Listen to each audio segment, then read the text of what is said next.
Do not adjust your radio dial. You are tuned in to the Mark Order Podcast.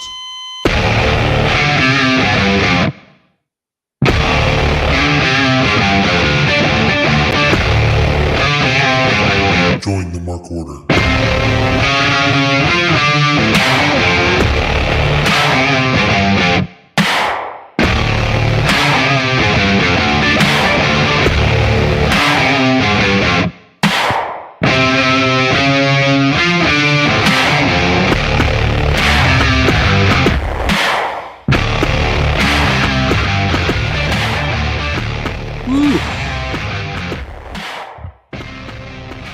Like when we did the Supercard show, Ryan. I need a cigarette right now. My goodness. Coming down off a hot episode of Dynamite. A hot pay-per-view.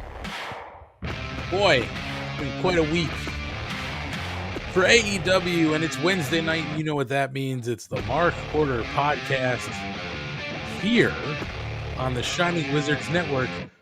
For now, it'll become the Shining Wizards. The Mark Order Podcast on the Mark Order Network. I want that MBW library, bro. We're going to own that MBW library, and we're building our streaming service, and we're doing all the things that we need to do to have a successful product here for the A show. Oh boy, Kate, we're gonna lose this fucking game. It is the Mark Order Podcast here on a Wednesday night live for you. Sorry guys, if you missed last week, you missed a very special, very sexy episode of the Mark Order Podcast. It's episode 70 this week. No more fun. It's all business from here on out. I'm so upset. All business. I'm so annoyed. It is the three best friends that anyone could ever have here on the Mark Order Podcast. Kate the Great is here tonight. Hi, Kate. She's Hello. waving. Hello. And we have the artist formerly known as the Captain, Ryan Schlong. Thank God you found dry land. What's up, Schlong? Arg, mateys. Oh, no. No, I couldn't do that all night. If I tried, my throat would just destroy itself. Plus, you don't have the costume for it. No, I do have to get a pirate's costume at some point. At least just I don't know what for. Yeah. People in Pennsylvania say things so weird. I know people from Pittsburgh say costume. Yeah, COSH. I love that you're from Binghamton and think you like that people there don't say things super weird. Oh, yes, they do. I never denied that. You just also say things super weird. Mm-hmm. The only reason you don't speak like that anymore is because you just keep moving all over the place. I moved to New York City and North Jersey. Yeah, Kind you of the abandoned same your home. accent. You abandoned your Yeah, home. Binghamton sucks. Of course I did. And then like a chameleon took on a new accent. Like you're not even true to yourself. Oh, here's a good one. Our pal Eric Freeds is asking, can you pronounce this word? All right. Hold on. Here we go. Schlong, Bagel. See, here's an issue. No. Has anyone seen the show Community? Has anyone seen the show Community? No, just say the word. Bagel. No, you're making that up. That's our Community. Say Get it. out of here. Off the stream. Get out of here. Say it again, Schlong. Bagel. It's a little weird. Kate, Bagel. Bagel. Yeah, it's a bagel. How am I saying it any differently than you two? You kind of said like bagel. Bagel? No, I didn't. Well, now you said it right. No, the first time after I said bagel, I went bagel because I was just doing it quickly, and I was after bagel, so I was still. But it's bagel. How do you say the word figure? Bigger. No, you're making that up. No, that's Matt. Yeah, figure. That's a great Matt impression. Kate, that game's over. Figure. We lost. Good. We deserve to. Fucking losers. Yeah, I agree. I wasn't expecting to win Domingo Herman versus Max Scherzer regardless. So. Well, it blew it in the ninth. So, let's see. How about M-I-L-K. Milk. Can you use it in a sentence, please? I can't. I'll say the word. Milk? Okay. Neither of you are the weird people who say milk. No. Those Okay. people can go fuck themselves. We How both about- know where my accent comes in places with the O's. How Yeah, we do about- know that. Yeah, that's an easy one. But these are also other words that sometimes are pronounced funny, not by you, but by people in general. No, How about How do you say wash? wash? wash? Yeah, So you not don't say wash, wash? like fucking No. weirdos. Because that is a North Jersey thing. I don't know about that. I don't know a lot of people who say wash your hands. How about Pillow? Oh my god, this one. I hate the people who say pillow so much. Okay, all right. It's the worst. That might be even worse than bagel. Because usually or you get milk. them on the yeah. Ugh. Pillow. It's pronunciation talk here on the Mark Order podcast. See, this is what you get. The other guys on the B show will say it's wrestling talk and talk about wrestling, but we're very structured. Tonight is pronunciation talk and talk about wrestling. I can't believe we're following up episode Sexy 69 with pronunciation talk. We're better than this, guys. Come on. Are we? We didn't Hey. show prep. It's what happens when you turn 70, especially as a man. Things stop working. That excitement kind of goes away. Don't remind me that this podcast is now pointless. Like, KJG, I do not. The irony is not lost on me. The irony of AntMoney mispronouncing pronunciation is wild. It's not lost on me. That's why I laughed, because I did it twice.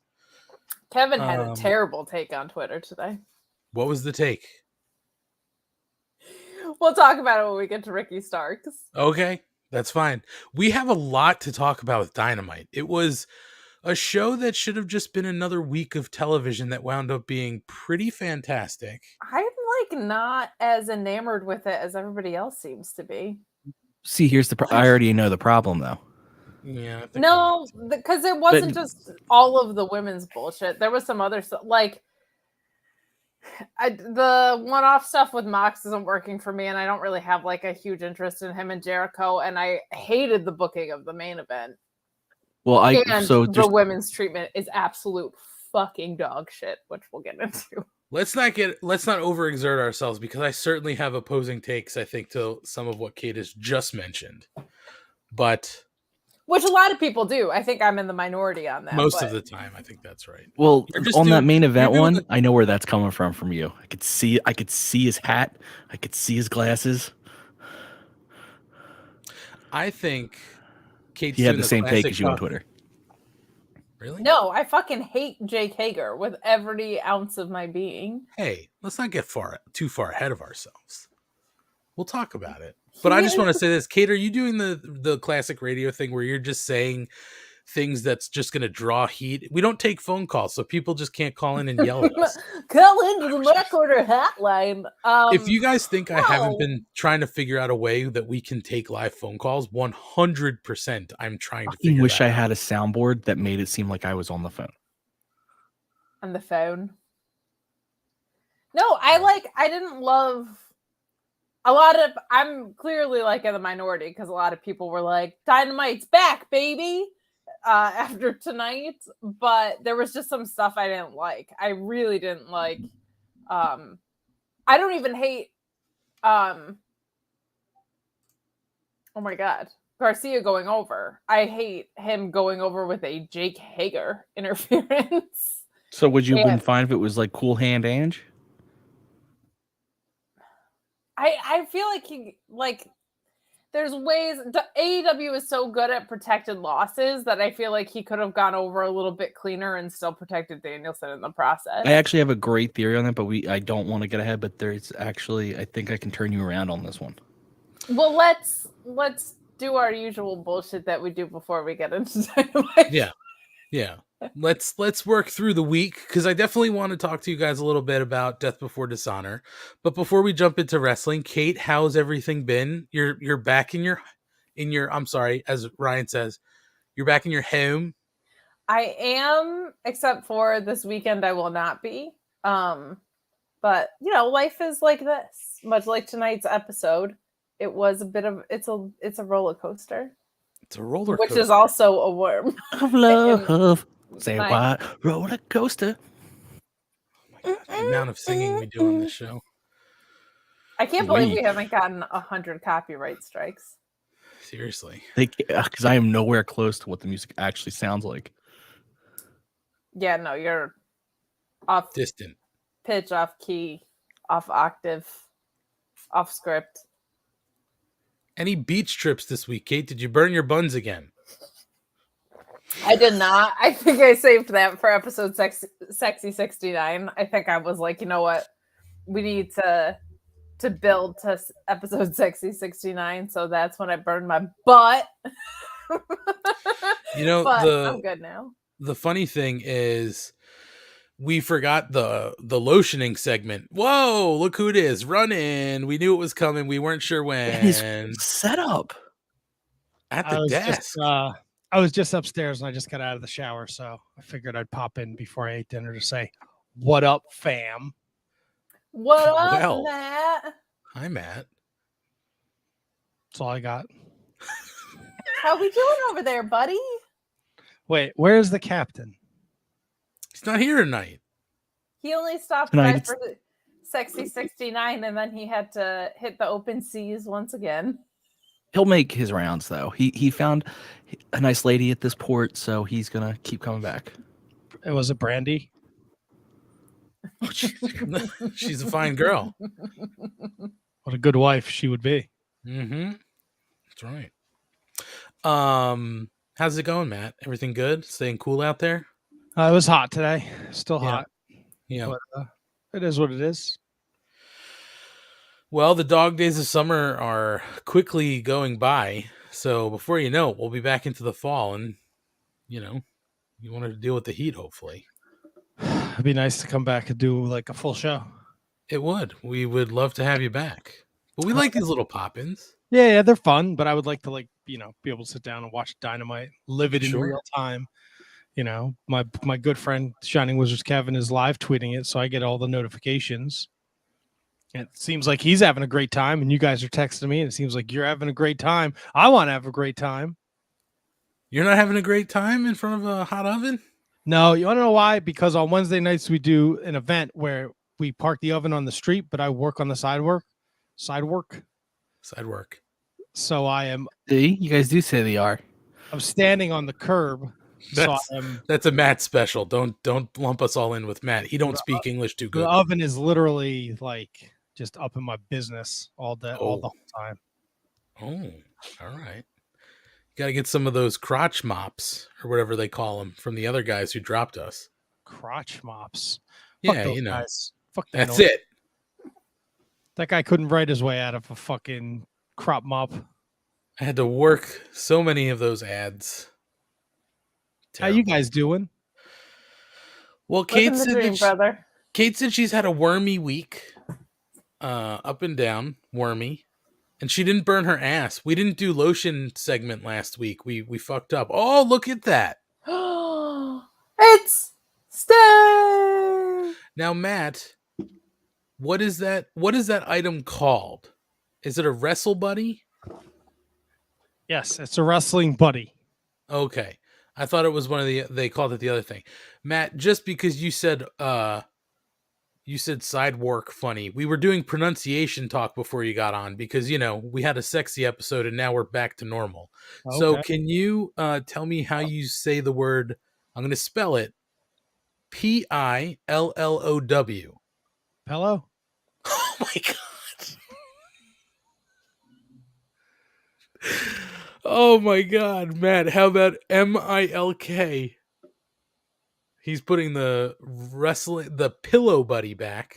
The pillow buddy? That's your pillow buddy. Milk. Thanks. How do you say it? Milk. You did spell milk, right? Yes. Yeah. And he sort of says it fucked up. It's so great. How about BAGEL? Bagel? All right, he got that one right. Give me a bagel. Thanks, Asian Joe. Matt, great interview Monday with Eric Watts on the Shining Wizards podcast, the official B show of the Shining Wizards Network, soon to be Mark Order Network. Good luck with that headache, buddy. We just want the tape library. The MBW tapes? Hell yeah. All of it. MBW, Radioactive Metal, Wrestling Night of Canada, the PC Police, they can fuck off, whatever. But we just need. I got 8 VHS tapes. I gotta watch. Oh my god! I got them from Tony. Tony said these are his babies. He gave them to me Sunday. Who did commentary? I don't know if they are raw footage. I don't know if we had like just a speaker with a microphone plugged into it. Of course. Was it one of those Fisher Price tape recorders? No, it was like a real speaker. Okay. It was fucking loud. I'm sure it was. And I'm sure the commentary was clean. Oh, so clean. This would have been what, late 90s? Yeah, 99, 98. Oh god, I get the jokes coming out of your mouth. And knowing some of the people who were involved. A lot of commentary. I was one of the top guys. I was involved in a lot of feuds and angles. Were you doing the booking? I think I had a hand in the booking, yes. It's the guy's Dusty Rhodes of MBW. He's putting himself in the top spot. I wasn't putting myself over. I picture Matt with this little notebook, like walking around writing out stories. And no, because just like everything in life, you can't rely on people.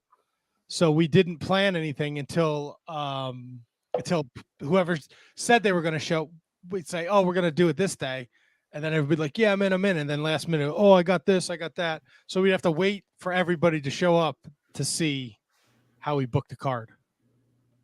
Wow. So it's like wrestling and improv. That's a lot of nonsense. Or the WWE. I was going to say, or just anything. Yeah. Well, how was my enunciation? Terrible? You were 1 for 3. All right. That'll get me in the Hall of Fame. I guess so. Well, I just want to pop in and say hello because my dinner is almost ready. That's fine. Two things. You should definitely watch Dynamite tonight. Like that was your sting, by the way. The boxes, I can't do anything about the boxes, dude. I'm sorry. Wait, I have a question about Sting. Yeah. Wait a minute. Why is his hair blonde? This is important. What are you talking about? The boxes? The packet, the 3 that were there. I took the 2 best packagings. All right. Well, then they're a little fine. dinged up. I didn't expect to find anything. It's so you could guy. imagine my wife's delight when I came around the corner like a giant 2 stuffed animals. No, 1, and then I had to go back to get the other one.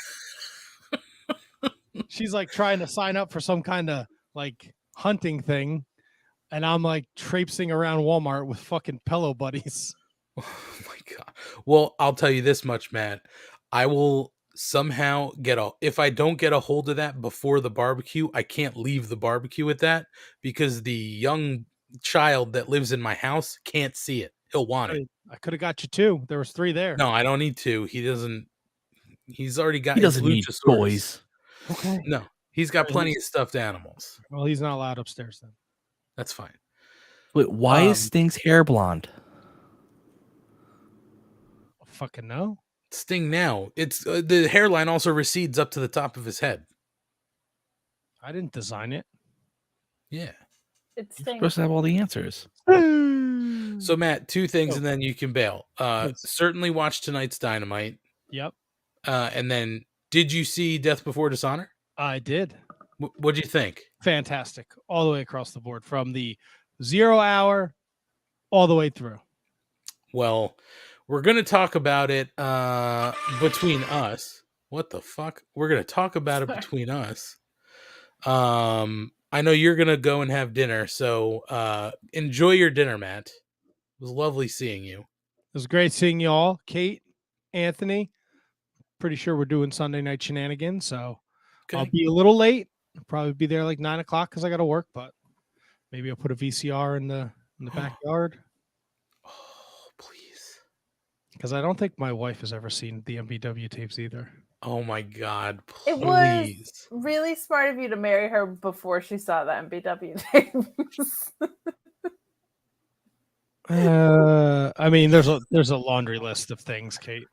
She knew what she was signing up for. Well, The backyard wrestling was way in the rearview mirror. yeah. But now she gets to see it. She'll Oh. get to relive it. It's gonna be a hoot. My idea still stands. I'm willing to work on it. The finishing the documentary that you guys started, but finishing it with interviews of everybody now. So like, Yeah, I think we start a whole new documentary. I still got more footage I gotta get. Oh my God.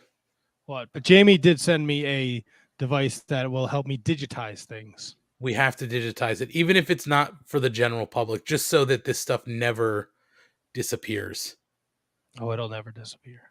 But I will disappear, and I will leave you lovely folks to do what you do best, and let's talk about AEW. Matt, give a quick plug. What do you do on Mondays? Monday night, Shining Wizards Wrestling Podcast. Great interview, like Asian Joe said, with Eric Watts. He is a talker, and he kind of goes off subject. His timeline is a little wonky too, but the information is right. Like the Chad Fortune beating Goldberg, like that happened after Techno Team 2000 left WWE. Okay. Right, but he was right. Like it happened. His timeline is just a little wonky. And but man, what a great talk. And we only scratched the surface. He was super happy and he had a great time. We're definitely gonna have him back in the fall because we didn't really get to talk TNA stuff. I didn't get to ask him about ECW. Like there's a lot of stuff that we got to talk about. Eric Freed's great question. MBW or Stranglemania, what will get more views once it's on YouTube? Stranglemania is pretty fucking good. But it doesn't have us behind it. We're getting MBW. Man, the clowns are hysterical. They're fucking hysterical. So that's every Monday night. This Monday night, CPA will be joining us. He's an independent star in the East Coast here. You've seen him on Dark and Dynamite and Rampage, usually as a security guard. So please tune in, check it out. We're doing Can You Beat That on Monday night. Can I tell you? Yeah. Can I tell you my favorite thing about CPA? The last show we saw him in Rawway. My favorite thing he does is when he gets to the ring. For those, as Matt said, he comes to the ring. His gimmick is he's a CPA, so he's in a suit, shirt and tie. He took off his jacket, he took off his tie, and he took off his shirt, his button-down shirt, like he always does. And he had another button down underneath it. Fantastic. During that last match I saw him, after that, at one point, he like hulked up or whatever, and he ripped off his shirt to have a third shirt underneath. What a great fucking gimmick. Who says it's a gimmick? Well, that's very true. All right, I'm out of here, guys. I love you all. Matt. Great seeing you. I'm going to try and watch Dynamite and not fall asleep in my chair tonight, but do it. Let me see if I can. Look at man. Great seeing you guys. Good to see you, buddy. Keep crushing it. I'll talk to you guys later. Sounds good. Thanks. Don't talk shit about me when I leave, please. We're not going to. I Look promise. funny, your dad, now buddy. We are. Why? That's bye, buddy. Hope you find your dad. He can't leave. There we go. He's gone. Oh my God. How insufferable. That fucking asshole. Jesus God, Christ. that fucking guy. Am I right? I was like, maybe he's not going to jump into. Oh, here he is. Great. Good to see you. Anyway, the funny thing too, by the way, is he was talking about how he kind of goes off on tangents and stuff like that. He should fit right the fuck in then. I mean, that's all. Truly. On both shows, that's all that happens. I mean, my goodness. I will always say my favorite podcasts are the ones that go off on tangents. So, well, then this is definitely your favorite. Yeah. Well, it's because it's got the captain.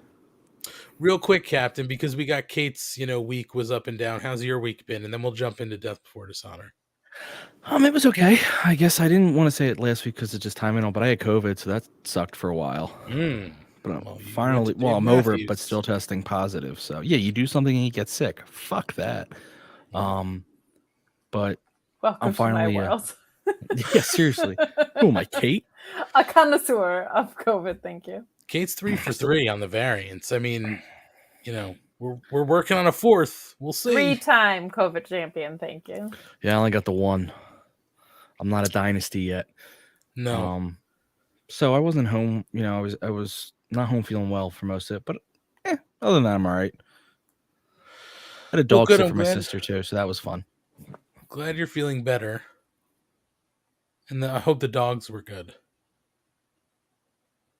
They were dogs. Good. Anticlimactic. Well, I mean, they're good, but they're two-year-old labs, so they're very, very energetic. Did you give them belly rubs? See, here's the problem. They get jealous, so you start to give one a belly rub, and then the other jumps on your back. Oh, wow. Kate knows what that's like. She got jumped on by Buster, and they live in the same house. It's like living with an abuser. It's not great. The Red Rocket makes its appearances from time to time. Red Rocket. Well, boy, I don't know how we transition off of Red Rocket into Death Before Dishonor, but we're sure shit gonna do it. So Death Before Dishonor took off like a rocket. Boom. Red Rocket. Nailed it. RH is red. So we did. So for those who I literally could have just said that the match is humped, you guys. Come on. Well, I mean, be professionals. I guess. Hey, you're the only one of us who gets paid. How am I going to be professional? By making great segues like that. That's where the money is. That's how you make it to the pros. So, for those of you who might not have seen, I did a post show where we broke down the entire show with some special guest hosts, some friends of ours, Kyle K. Sparks of Body Slam, and the Code of Honor podcast, and Eric Freeds, who's in the chat hanging out, of the Wrestling Yentas. And I'm sorry, Eric, I can't remember the other thing, but it was a great show. We broke it down and talked about everything on the show. But obviously I want to talk to you guys what you thought about it. We're not going through the card and talking match for match. We'll talk about whatever you want. But clearly some big news right off the top of the night. So we'll talk about the matches, but let's sort of get to some of the news that came out from the show. So the first piece of news that came out was early on in the night. We saw Prince Nana come back. And everybody was basically like, what the fuck is going on with Tully? And the news has come out that it sounds like Tully Blanchard is out at AEW or Ring of Honor. A bunch of places are reporting that he's gone now. And in fact, in the media scrum, Tony Khan was asked about sort of Tully and said he's doing well, wished him the best, and he could return to either brand somewhere down the road. So it looks like right now Tully's out. Nobody knows what's going on with that shit now. So wait, I know exactly what happened. I'll tell you. Go ahead, tell me. Prince Nana got money from his family in Ghana and bought out Tully's stake in all his enterprises. So now Tully is not able to be in the company because he sold his companies. Okay. It's a pretty good point, actually, now that you mention it. Yeah, fully explained. So that was some of the early news we got in the night. And then we got into the show. And we led off with the World Championship match, the Ring of Honor Championship match, and Gresham fought Claudio. Well, during that event, or during that match, we get to the end and Gresham loses. Claudio wins the title. And, we were talking about it on the post show. And we were sort of like thinking about, reasons that this could have been happening, right? There were a lot of sort of stories that involved Gresham mentioning Moxley, mentioning Danielson. Maybe he was going to go to AEW and sort of start igniting those fires. Well, doesn't look like it. The news did break that Gresham asked to be released from AEW and Ring of Honor prior to the pay-per-view. He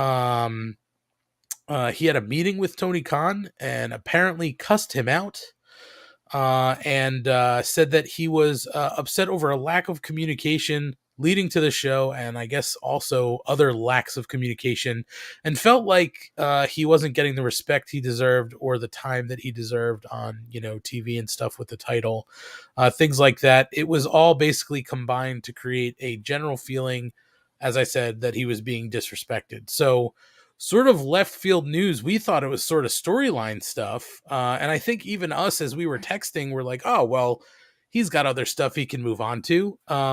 Pretty shocking news. I mean, maybe not, but really didn't think that he was looking to get out of his contract. So it was surprising news. I mean, what do you guys think? Well, it's definitely surprising news on a few fronts. I thought it was a work because I just figured they were going to run it back once they figured out what TV was going to look like. But he came out there, no octopus get up, the whole 9 yards. Definitely, I definitely read that he was pissy, and then he deactivated his Twitter, and I was like, oh, this is a work. It was not. It sounds like there's huge communication gaps at AEW in general that need to be addressed, because this is not the first that we've heard of that. But also, they haven't granted the request that I've read, so I'm hoping that means there'll be a bigger conversation to follow, because Jonathan Gresham is one of the best technical wrestlers, if not the best technical wrestler in the world. The match, I thought he did a good job with. Like, he certainly didn't sandbag Claudio or anything. Like, they told a really good story of well, you know what levels off a height advantage? Me just kicking you in the knees a bunch. There was some really, really good work in that.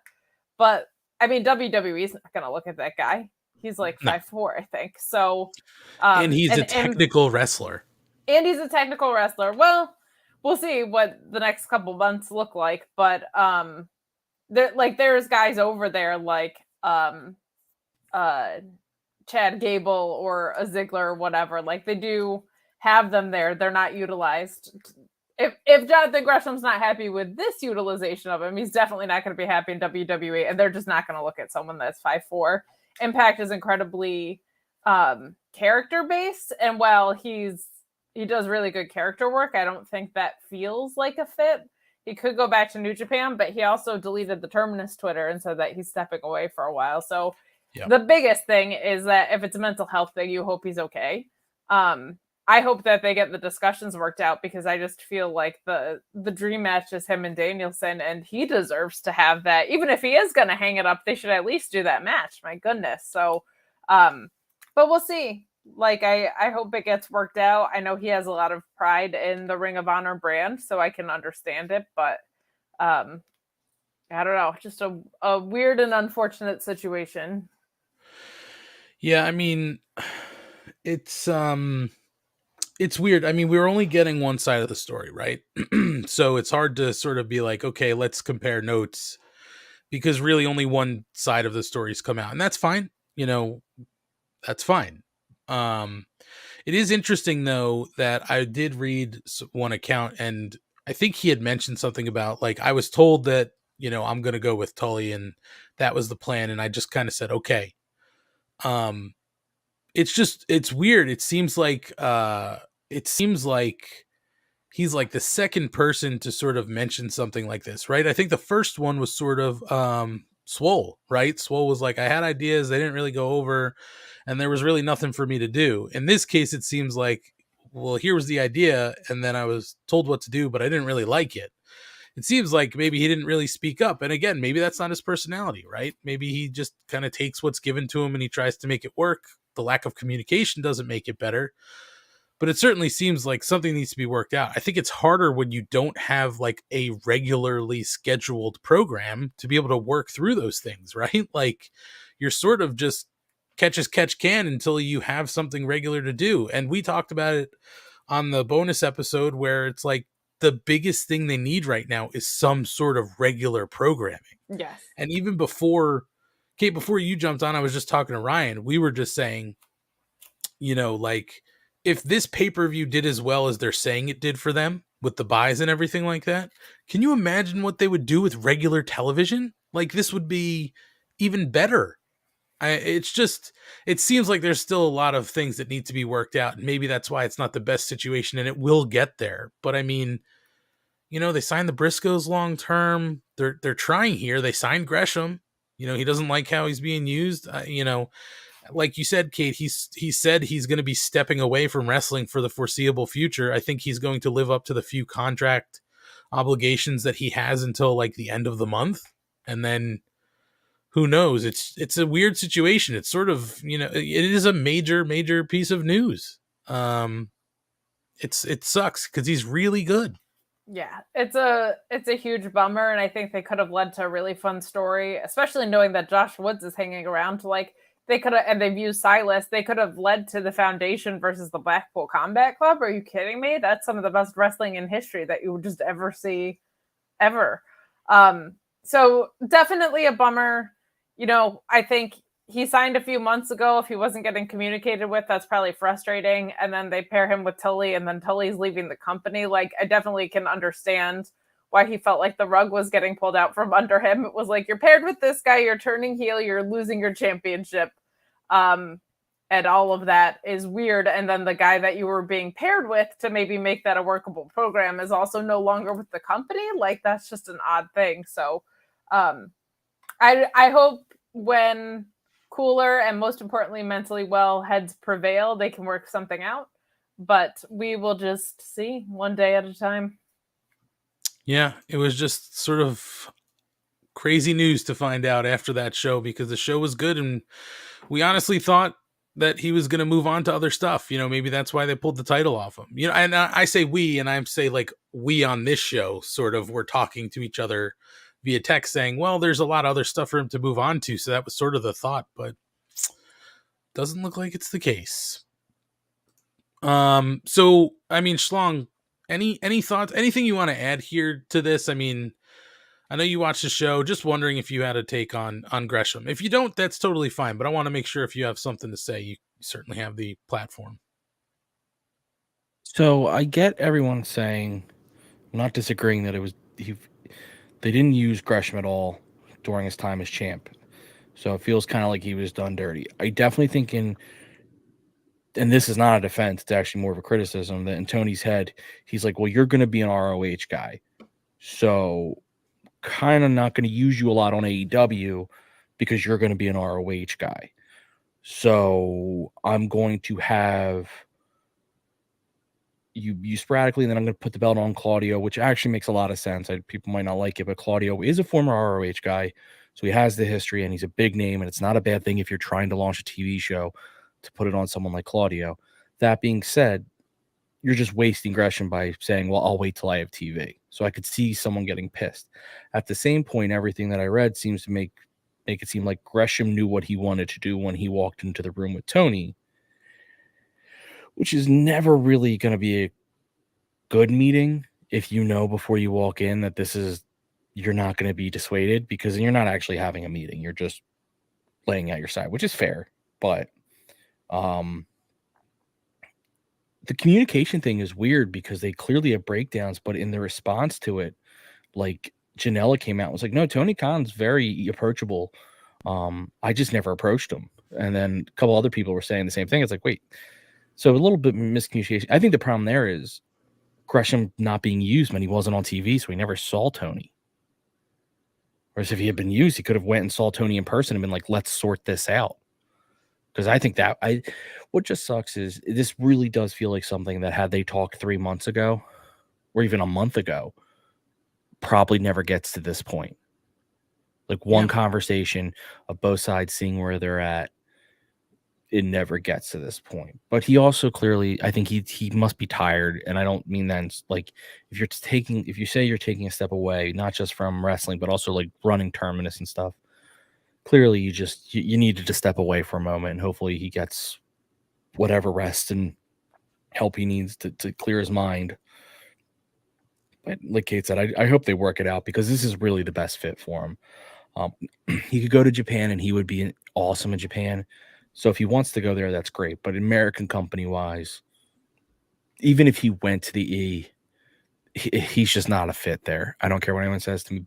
They don't need you to be the best wrestler in the world there, and that's where he excels. He is not the best talker. He is not the most charismatic. His strength is in the ring.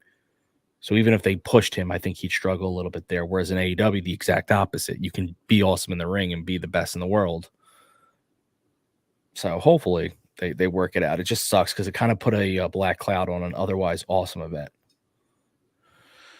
Yeah, just a weird turn of events. But I definitely wanted to touch on some of those news pieces that came out of it. Other than that, guys, anything standing out from the night you want to touch on for Death Before Dishonor? We clearly know our main event, was sort of like an instant classic, but anything you guys want to touch on in particular? I'm not going to run through the whole thing, but if you guys want to talk about stuff, let's talk about it. Loved the Pure match. I thought the story was fantastic, and them using Jericho and Danielson and Regal's finishers in the process was such a fun nod to that. And just Ian Riccaboni and Caprice Coleman. I mean, my God, what a masterclass in how to announce the sport. Like the whole time, their ability to close the gap from people who might not be familiar with the product and get them caught up to speed while seamlessly making the play-by-play feel so organic, just unbelievable. Like there's a really, really big gap between good and great commentary, and we had great commentary at that event. It was so much fun. The other thing that we talked about on the post show was, I felt, and you guys could tell me maybe I was completely wrong, I thought the storytelling in the ring all night was very good. We talked about it, just touching on it, talking about Gresham, but I thought the storytelling in that opening match, working Claudio's knee, Claudio working Gresham's back, some of the other stories they were telling in the matches throughout the night, I thought was done really well. And it had to be done well, right? When you don't have regular storylines on regular television that people can sort of look back to and lean into, you have to be really good with your in-ring storytelling. And I thought they did a good job of that all night. Agreed. I think, and even on the pre-show, like just solid all the way through and everything made sense. That's what I always liked about Ring of Honor in general, was that everything made sense, from the way that they used the standings to even in the beginning, right? They said that there was going to be a coin toss for which title match opened and closed the show. Like little things like that make such a big difference. Yeah. I thought it was done really well. The other thing too, guys, is I think a match that maybe could have gotten lost on this card, because it was also announced a little late. The Battle of the Brothers, Roosh and Dragon Lee, wound up being, what was probably viewed as maybe could be sort of a cooler match of the night to slow things down after you had the World Championship, the 6-man tag championship, the Pure Championship. Then you go to the Battle of the Brothers and you figure, okay, we'll get a little bit of a cool down. That match wound up being fucking awesome. Yeah, I think that was the one that caught people the most off guard. And now they're talking about they're maybe teasing that Dragon League is going to come into the faction, the Los Ingobernables. So, I mean, obviously he'd be a fit, but really fun match. Schlong, anything you want to call out? I'm just curious now, the Briscoes signing long-term on ROH. I know ROH doesn't have a deal, but clearly Tony's first people he's going to talk to on a deal are Turner people. I wonder if with the purchase with Discovery purchasing Turner, the feeling of them has changed slightly, where they're not as much persona non grata as much anymore, because that was why they couldn't be in AEWs. They were told they couldn't be on AEW TV, but they've been referenced on AEW TV now, and they're signed to long-term ROH, which means they might, that's a good indication at some point they may actually show up on AEW TV. I'm wondering if the merger of those two companies, some of the people that did AEW stuff are now gone. I wonder if they're like, yeah, we don't care. Yeah, I think maybe the stance is softening a little bit, right? You say, well, they're not signed to AEW, they're signed to Ring of Honor, right? So they're not going to be showing up on AEW television. You mentioned them, but they didn't work any television building to the match, right? The only thing they were used in was the YouTube, sort of build up where they had to sit down to announce the 2 out of 3 falls. I think this is maybe just a way to slowly work them in over time. Then they can show up in AEW or something like that. But maybe this is just a slow roll tactic. That's my thought. I don't know. Yeah, that makes sense. Speaking of that match too, I mean, to me, guys, it lived up to the hype. And I said it in the bonus show, but I really felt like they told a great story through the whole match, and each part of this match felt like a different style match, right? Like from the bell to the first fall seemed like a very conservative match. Everybody trying to feel each other out, not take that first fall. From the second fall, the first fall to the second fall felt like a different match, right? Now it's more of,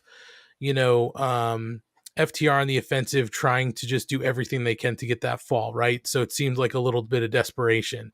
And then that third one was just a complete brawl from the second fall to the end of the match was just a complete brawl. It felt like almost 3 different matches they pulled together into one to make complete sense. I thought this was a fantastic match, and I think I even said it. It's an instant classic. Like the people who got to see that, they saw a classic. I mean, there was nothing, maybe little things in that we talked about that I would maybe change here or there, but nothing drastic, just little things. But I thought it was a fantastic, fantastic match. Did it live up to the hype for you guys? Yeah, I think the first one, we knew there was magic there, but we didn't know what it looked like yet. And I think that this time we knew what the magic was, right? And it was going to be like how do they compete with their first match situation. I thought the stipulation was great. They had a really nice callback spot to FTR versus DIY when they were in the submission simultaneously and locking arms. They did that against DIY in TakeOver Toronto, and they were heels and it didn't work. They ended up tapping out. But in this match, they were able to not tap out because they had the strength of each other, which I just thought was a really nice piece of storytelling.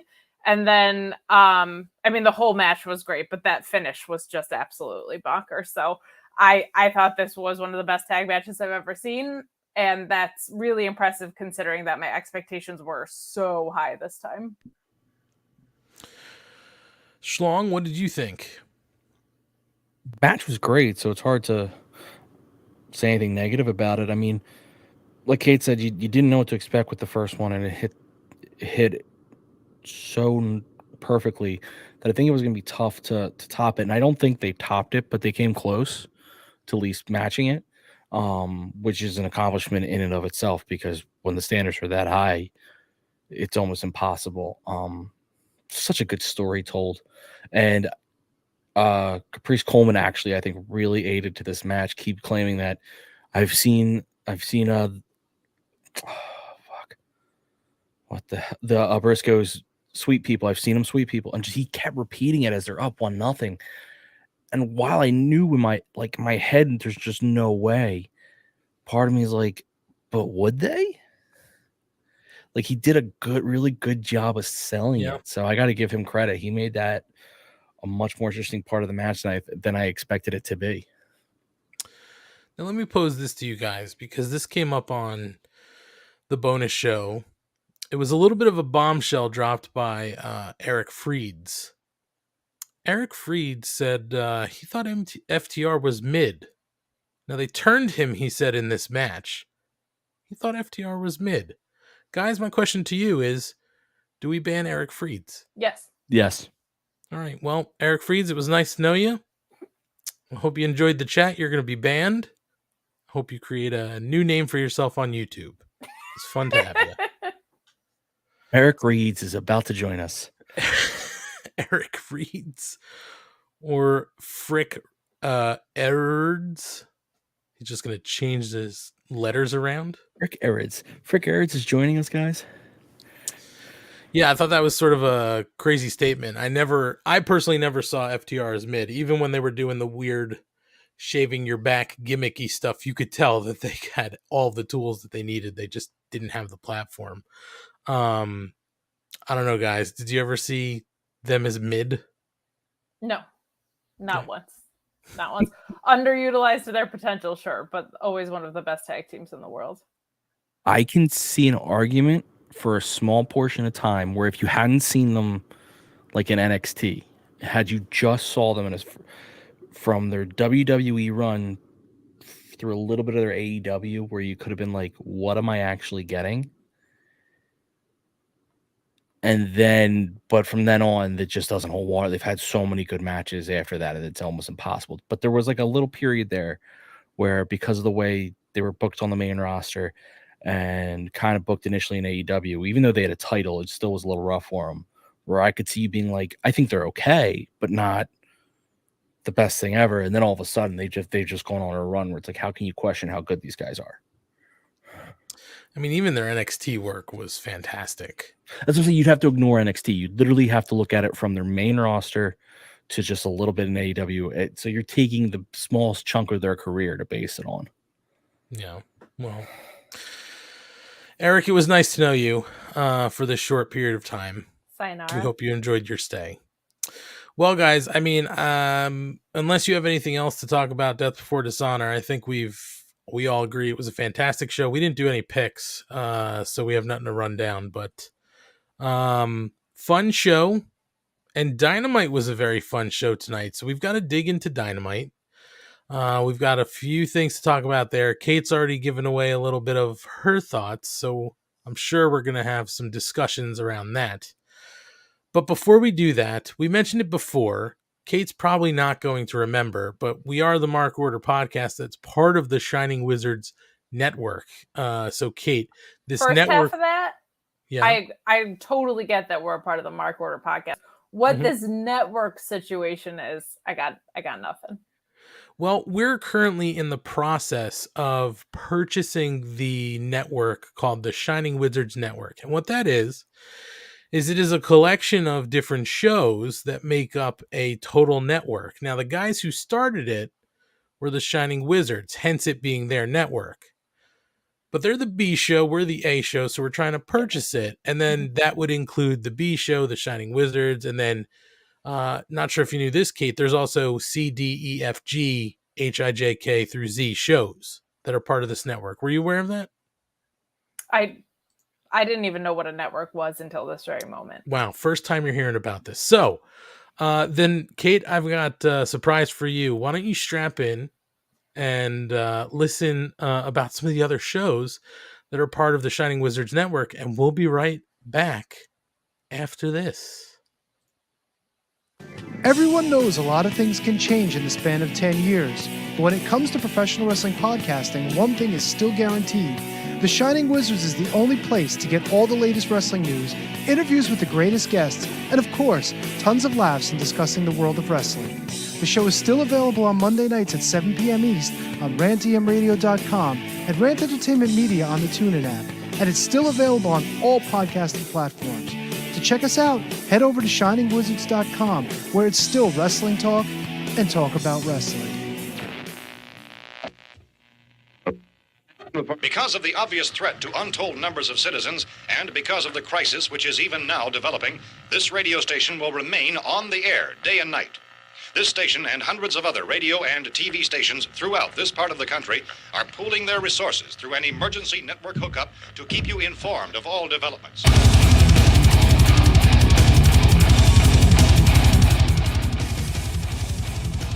Horns up, everyone.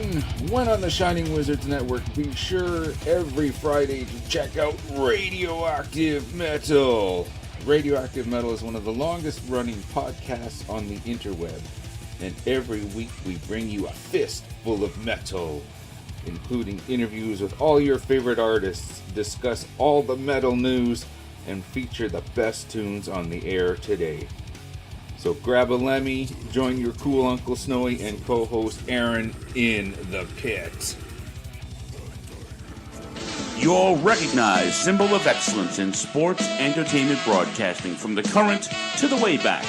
Join the impact player Phil Brea and the Portuguese man of war Choppy for the Turnbuckle Throwbacks Wrestling Podcast. Live every week on rantemradio.com.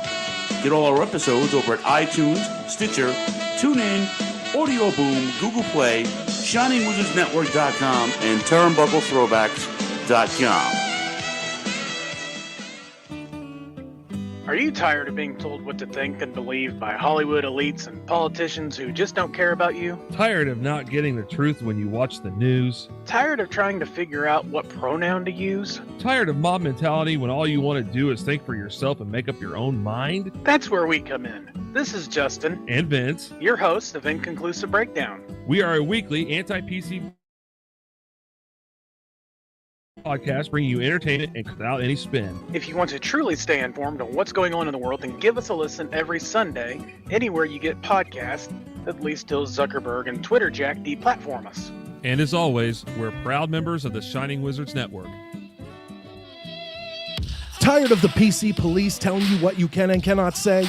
Want a show that travels back to the 80s and 90s where the badass hosts have beaten down cancel culture on 3 separate occasions and carried on to gloat about it?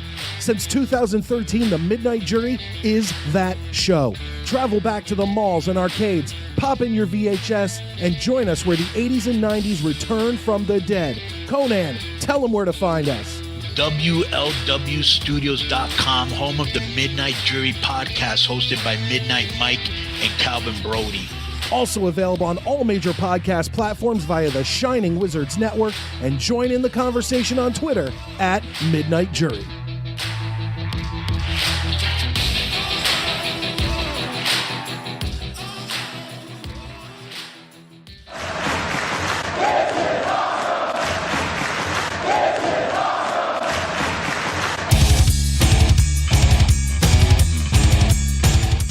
What's up, wrestling fans? You want something awesome?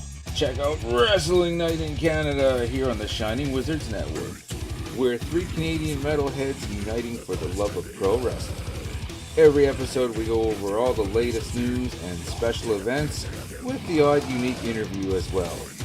So grab a cold one and check out Wrestling Night in Canada, eh? I'm not gonna lie, you two. I saw the cameras and I was like, I'm going to come back and be all by myself. And nobody's going to interrupt me when I tell people to follow us at Mark Order Pod on our socials. Because if you are, you can hit that link tree in our profiles. You can find all of our platforms in the link tree. But most importantly, if you want to show your support for us, you can get some free stickers. These lovely Mark Order Podcast stickers can be yours for free. All you got to do is hit the button to request stickers and give us your name, your full mailing address, and the country you live in, so I'm sure they get to you. And I'll send them out as soon as possible. They're free, no shipping, no handling, no anything. We will never ask you for your social security number, your mother's maiden name, your dog's name, your birthday, any of that stuff. There's just a one-time licensing fee of $20. Oh boy. No, and no, you can no, even no. pay it in 5 easy installments of $4. No. 5 payments of $4, huh? $20? A cool 20? I'll take a cool 20. Anyway, free stickers. Suddenly those stickers aren't going to be free, Kate. No. Anne has done the math. No. That's what's up. And that's per sticker. No. And you get to decide how many they get. Yep. So I'll just send you the bill afterwards because I've got your mailing address. There you go. No, free stickers for you guys so you can stick them wherever you like and show your support. And we thank everybody who's asked for stickers. We love getting the requests in and sending them out and seeing what you guys are doing with them. So hit us up in our socials. Guys, we got to cover the rankings real quick because it's what we do here. People might not see the rankings. And to be honest, Schlong, it's Kate's favorite thing that we do. And I have a challenge for you. What's that? Do you remember the Micro Machines guy? Yes. He was also a teacher in Saved by the Bell? Yes.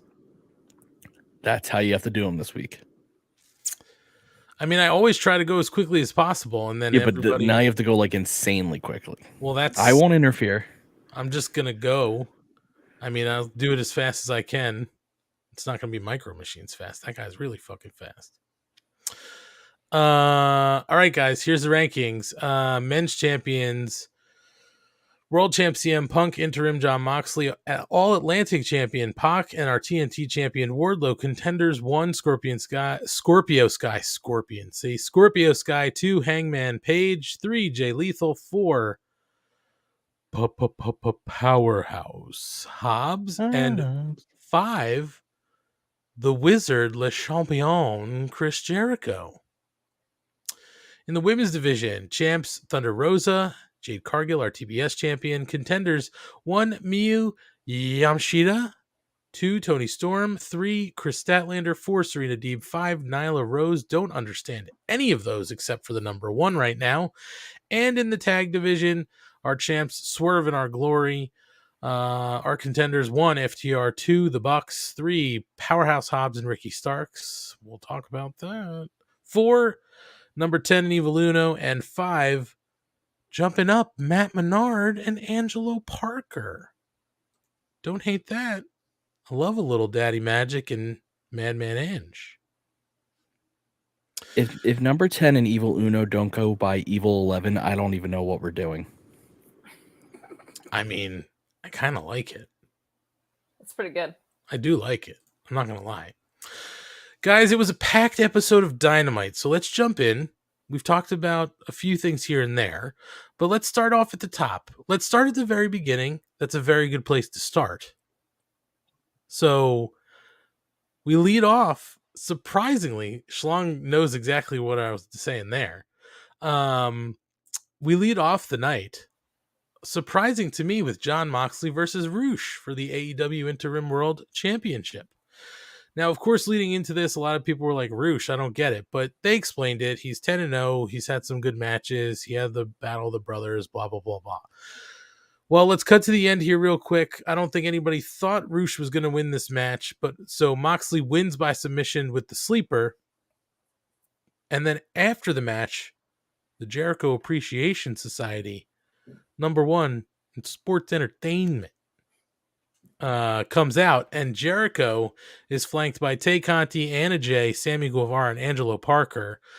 Says that the role Moxley's on is nothing compared to the role that Jericho Appreciation Society is on. Garcia's going to kick Bryan Danielson's head in and finish the job he started. Sammy's going to annihilate Dante Martin, and Anna Jay asked for an opportunity, and they gave her one, and it paid off huge. Anna Jay, who said we can, I guess, start calling her Anna JAS, took her opportunity, and now she's Anna JAS, the sexiest and toughest, and she'll choke everybody out to prove it. She even tells people in the crowd she's going to choke them out. And then Erica, of course, whines about Eddie Kingston brutalizing him. Kate loved it. Some of us hated it. We can't brutalize the Le Champion. And even broke his nose. And left him in a barbed wire spider web that he had to get cut out of like a horsefly. But he did beat Eddie Kingston. You can't forget that, Kate. So now he's going to beat Jon Moxley, and he's demanding a rematch for the World Championship at Quake by the Lake in 2 weeks. And he says he'll be the first ever 2-time champ. But Mox says he hates Jericho. He hates the kind of sports entertainment bullshit. And he can't take his interim, and he can take his interim and shove it up his ass because Mox is the 2-time AEW World Champion. And he used to look up to Jericho and believes that in his own way, he's the greatest of all time. But everything he's got going on is pathetic. And he made the championship what it is. And if Jericho has the balls to leave all the trash at home and carry his own bags to Minneapolis, he doesn't want the Wizard or Le Champion, or whatever his name is that week. He wants the guy he saw in his VHS tapes in the back of magazines. He wants the guy from Super J Cup. He's asking for the Lionheart. So if the AEW World Championship is defended on his watch, it'll be Jon Moxley versus the last survivor of the Heart Dungeon, Lionheart Chris Jericho. Anybody but the best need not apply. So, some interesting things here. Mox is going to apparently face Jericho. It will be a Lionheart version of Jericho if we get what Moxley wants. Personally, I think they're promoting a figure. More like Lion Fart. Oh, come on. The Lionheart was great. Nailed it. But anyway, I thought this match was really good. Roosh is a good wrestler. I think a lot of people maybe sleep on Roosh if they're not familiar with his prior work. He was really great in. They shouldn't rush to conclusions about him. They shouldn't rush to conclusions. Say it right. No. I was. No, I know. It's spelled the same. Listen, Ant.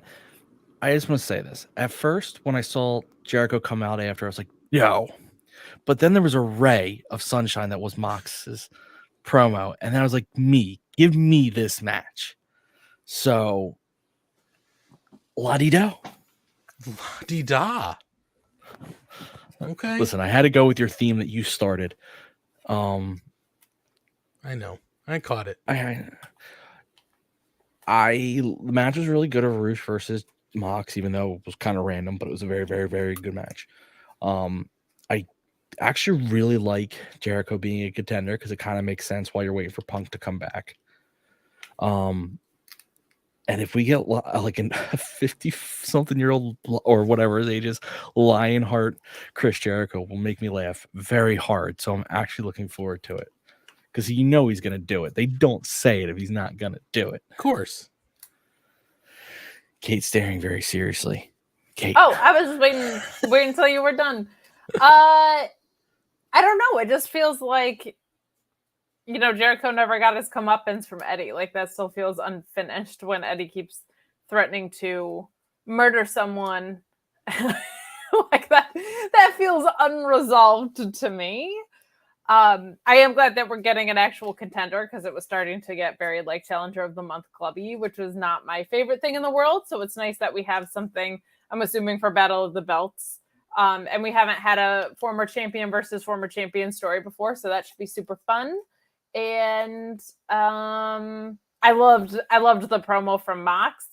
I do feel like we're getting a little repetitive of the I want the real Jericho stuff, but I don't hate it. I think Mox was so organic in this that was really fun.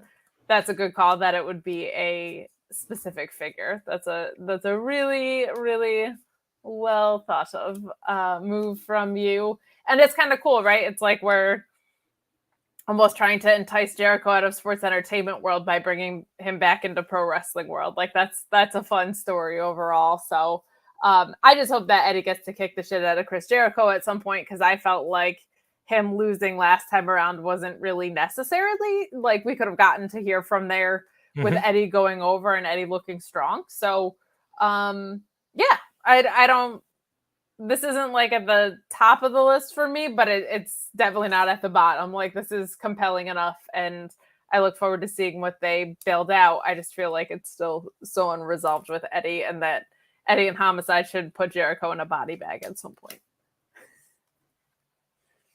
Put him in a body bag, Johnny. Yeah, I mean, I think. I like the Karate Kid reference. Yeah, I think that the Eddie thing is not resolved. I think we'll get there. I think they're just cooling it off a little bit, Kate. And I also think that maybe they're still not like 100% sure on what's up with CM Punk. And we'll talk a little bit about Punk later, but maybe they're just trying to sort of tread water and figure out the best storyline they can for Mox with this title right now until we sort of get to CM Punk returning and building to a unification bout. I don't necessarily hate the fact that Jericho is getting his other shot, because he didn't get another shot at that title after he lost it. So I'll take Moxley Jericho. I'm with you though, right? Like, what's the real Jericho if we keep asking for it? My question is, who's going to ask for the real Chris Jericho, Y2J Chris Jericho? Well, my thing is, did Mox ask for the real Jericho or a specific type of Jericho? Did he use the phrase real? Here. He said he might have. I mean, he was saying a lot, so he says he wants the guy he saw on VHS tapes. Yeah, maybe he didn't say like the real Chris Jericho. I mean, it's a very similar storyline, which is why it sticks out poorly. But I like that he wasn't almost like, I don't care about the real you. I want this you, the one who was wrestling in Japan, because that would theoretically be who Mox would have liked. He wasn't a That's the kind of wrestling he liked. I do think Punk's injury and the timeline around it is what's kind of fucking with things right now, because he's not out long enough, at least predicted to be long enough, where like you just forget about him, and then when he comes back in, you fill him in. It's like almost too long to just have left the title without an interim, but too short to do too much long term, because he's going to come back, and that's going to fuck everything up. And so it's just tough. I do think the injury's fucking up the timeline, because I think if they knew he'd be out 6-7 months, then Kingston might have beat Jericho, because you might have been like, yeah, we'll just have another story. Or if he was never going to be out that long, then you wouldn't even have Mox be champ. So it's a weird situation. But that being said, I just want to see Jericho come out in his Lionheart gear. Yeah, it'll pop the crowd, who know about that. And it's a little bit of a different look. It's still very sports entertaining, if you ask me, but I'll take it. Very sports entertaining. Schlong, the next thing that happens is Dante Martin gets interviewed backstage. So the reason I bring this up is I'm going to bring up a couple points, and we don't have to talk about this now, but I want to talk about it again later. Dante Martin says that Sammy's been taking a lot of vacations, eating grapes. Where's he been? And Dante's been here working hard in the ring, getting respect, and he's going to have Sky Blue in his corner to counter-take Conti. Again, I'm bringing up those details because we're going to circle back to this later, but right now they were in the night sort of talking about or building to that match. Okay? So just keep that in mind. We're going to touch on that later a little bit for a second, Schlong. All right. You sure you don't want to cover it now while Kate's gone?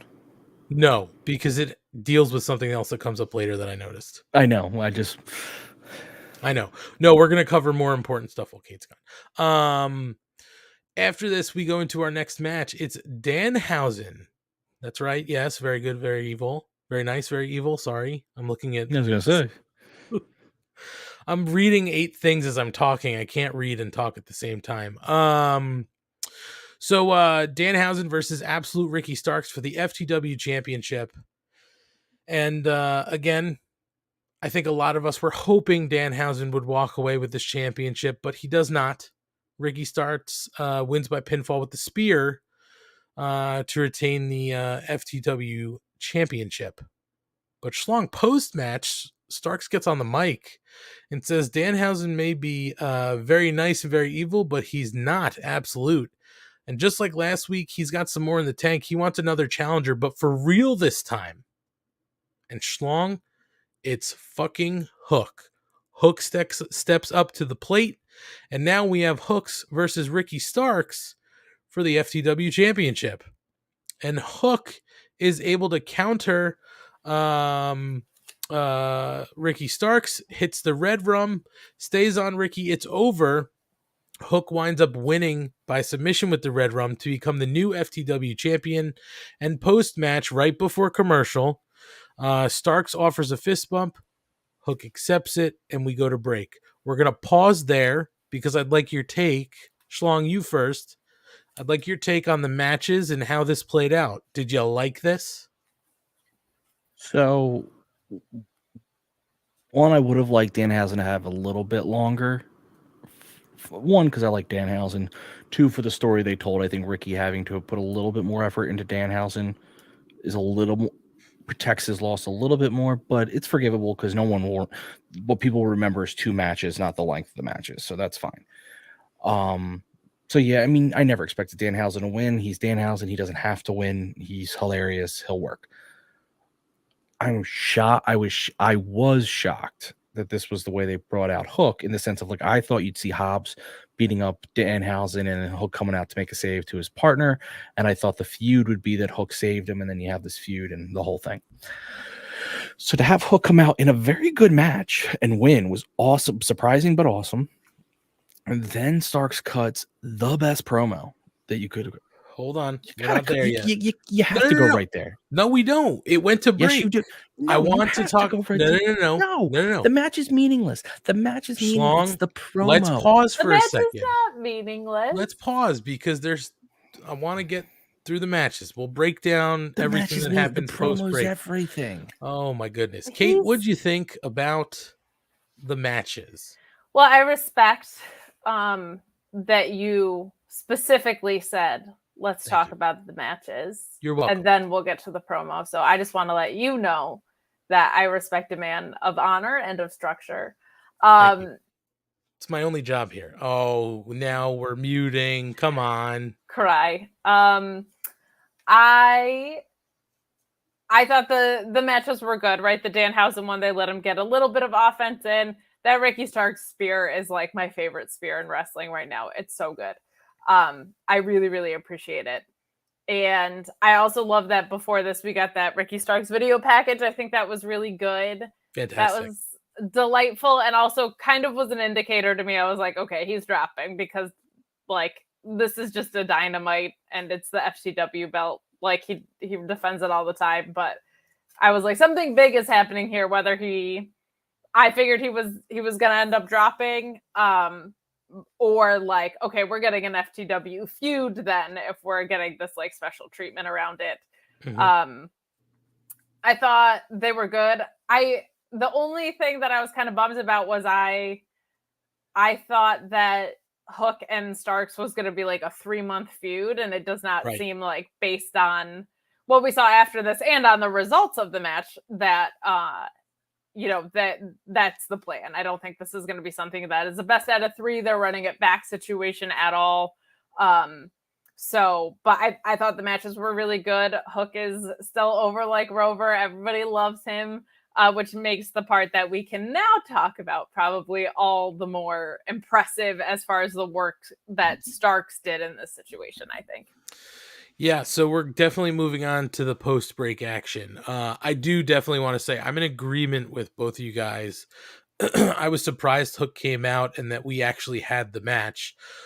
Really because I'm with you, Kate. I thought they were going to sort of build to this, right? I thought that it's possible Hook comes out, but this match isn't going to happen. And now we're sort of like evading Hook, right? And now eventually Hook will take the title off him at a later time. Still works. And I think it's because of the post-match, everything that happened, it all made complete sense. And I do want to say this, Schlong.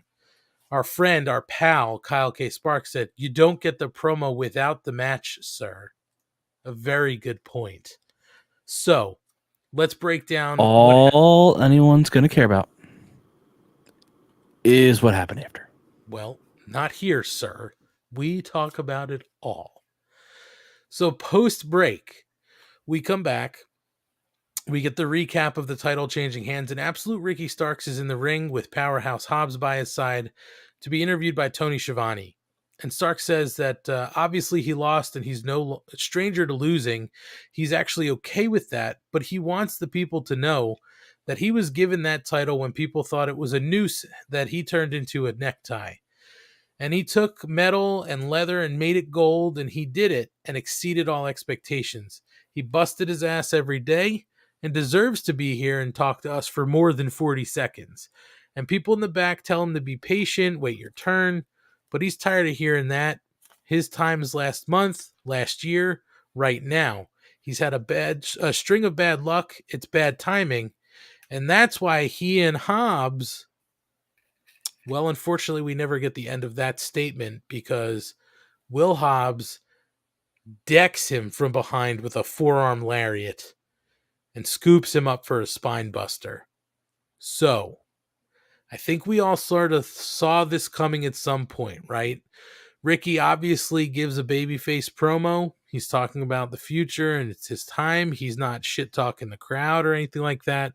So he's clearly turning, and then Hobbs completes that and, just decks him.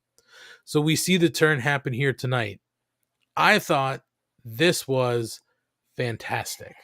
Starks is a fucking star. Strap gold to him of some sort that's meaningful, not a renegade title.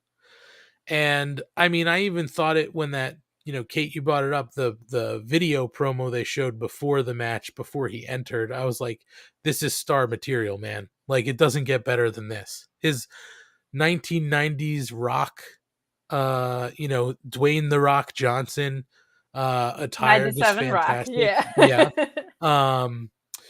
So this all was perfect to me. And Kate, because you played by the rules, I'm going to go to you first. What do you think of this? Thank you. I appreciate Take your time. Your rules. Take your time. Well, hey, sir. Yeah, Ryan's interrupting. Kate, the floor is yours. Take as long as you'd like. Thank you. Yeah, Kate, take as long. Can you mute him? I can't mute him. Yes, I thought this was masterful, truly. Hook is so over, and he was a heel going into this match, right? So for him to give an organic promo that was infused with all of this babyface stuff and immediately have the crowd in the palm of his hand like that, I thought was really, really impressive. The crowd has kind of been behind Starks anyway, and I think that it's smart to do that now, especially when, like, if we're thinking about timing wise, like, I think they'll probably run him and Punk at some point. Ryan. And you want him to be a face for that, because I think Punk will be a heel when he comes back. But I love it. Like, we see heels get pops all the time too, right? Like, we see Adam Cole gets the biggest pop when he comes out in the world, and then that's fine. He's a heel. You're dealing with a smarky crowd. So, but I just love it. Like, I think this was so good. I was genuinely shocked by it, which is really cool. There is part of me that, like, wants to see the juice between a Ricky Starks and a Hook feud. Like, it does kind of bum me out that we're not leading in that direction, because I think there's so much that can be done. But I'm all for this, and it really did genuinely catch me off guard. Loved the promo. He's such a natural talker. He's so good. He's just so good. And I've said it before, I'm not saying he's as good as Bret Hart or as good as Shawn Michaels, but he has both of their attributes in one guy. Like, his ring efficiency and IQ and how every move means something is very Bret-like, and his obvious charisma and commitment to character work feels so HBK to me. I get the Rock comparisons, obviously, but, like, I think it's also important to recognize, like, how strong his wrestling fundamentals and foundation are of every move means something. So I'm all for it. Strack the rocket to Ricky. But if we are going to take the step along the way, I think it's going to do wonders for Hobbs as well. And it kind of clarifies that they're not a tag team anymore, right off the bat. Yep. So I think him holding a TV title for the type of character he is makes so much sense. So if he were to dethrone Samoa Joe in some way with the ROH TV title, I think that could be really fun if they don't consider that like a demotion from where he is. So, Kate, here's the question I have. KJG is still in the chat. He says, you are literally saying everything I tweeted, but called it a terrible take. Is that true? I don't know what he tweeted. I didn't see it. No, you said you wanted him to be a heel like Sammy. All right. Well, I don't know. I like him as a heel, but he's been a heel for a long time. It was time for him to go face. The crowd is firmly behind him, right? So I'm good with this. I liked everything about this. Schlong, what did you think? Oh, I can talk now? Yeah, it's your turn. Okay. Oh, okay. Just make sure. It's just me. Kate, I can kick you from the stream. You realize that, right? No. That's fine. I had a long night. No.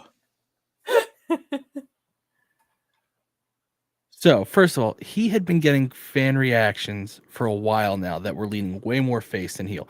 Adam Cole gets his pop on his entrance because he has the coolest entrance in all of AEW with, the Bebe and all that. Everyone loves it. But Starks was getting his through in matches with stuff he was doing.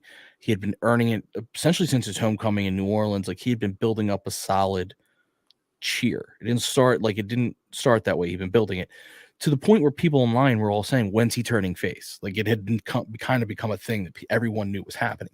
So that was my argument with Kevin, is that it wasn't out of nowhere. It had been building. Like, he was getting way more cheers than they weren't even smarky cheers anymore of like, oh, we're going to give you a cheer because we're just supporting you, more like, you're awesome. Like, we want, and he was never saying anything too dick. Like, he'd kind of even leveled off on the dickishness. Like, he was more just funny than he was being like an asshole. It had all just kind of leveled out. So his promo after, which was just so fire, was amazing. I was like, yeah, this is face. But it wasn't like, I'm going to do it all for you. It was like, I'm still going to do it all for me. But it was just done really well. And then to have Hobbs just clock him very aggressively too. That looked like a stiff fucking shot. Was perfect. It helps Hobbs because it's so much heat on Hobbs. It'll be a great first feud. And now you had to get the FTW belt off Ricky so he can go win another belt. And now you have him go be a champion, like a real champion, not a fake belt champion. A renegade belt champion. Yeah, you have him go win. I would have him win. You could put the TNT title on him. It makes sense. You could put the world title on him, and it makes sense. He's that good. So whatever they want to build him into, and it's clear, I think, that they see something. They've always seen something in him, which is why he's consistently been on TV. And he's actually been booked pretty well, but I think now it's even more apparent that they really see something in him, like that this is the time for his next level. And that line of "I took leather and metal and made it gold" felt like, just what poetry. Like, what a perfect way to describe what he views his title run as. And I kind of agree. Like, that title was not doing Brian Cage any favors, and it's been a really fun device since Starks has had it. So I loved that specific line of "I took leather and metal and made it gold." Like, what a perfect piece of promo work. So just to close the loop on this, KJG is saying that he said the opposite. He didn't want him to fall into the same not working babyface thing as Sammy. Wanted him to remain a heel and get a good program with him and Hook. It doesn't matter. Once this happened, you put him with Hook and boom, you got a top rock heel.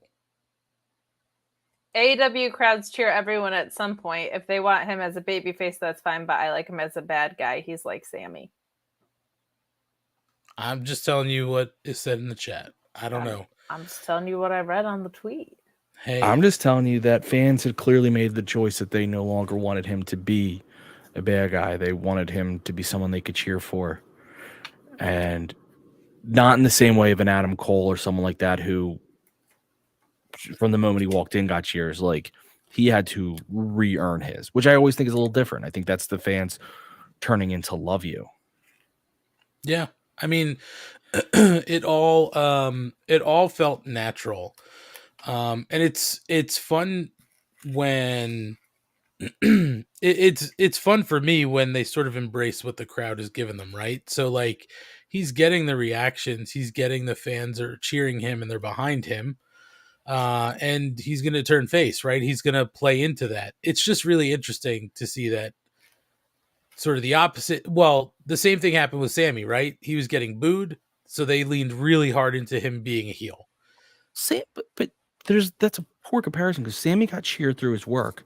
And instead of it's a good comparison, but I'm to Kevin's point, but instead of putting him then in a good story to make use of that face, they put him with Dan Lambert in one of the with Ty and Dan Lambert's story, which is one of the worst stories. And like, no one was loving that story before they placed Sammy in place of Cody, and they hated it after. So you can't even say it, because had they given Sammy his own Hobbs to work with or something where he could have a good first feud, he very well could have a great babyface run. They just they gave him the worst booking you could give anyone. Like, no one was coming out of that feud okay. Yeah, and Guy with Hot Girlfriend does not play well as a face. Guy with Hot Girlfriend is pretty consistently a heel. Especially when you're that obnoxious with it. Yeah. Guy with average non-wrestler fiance works.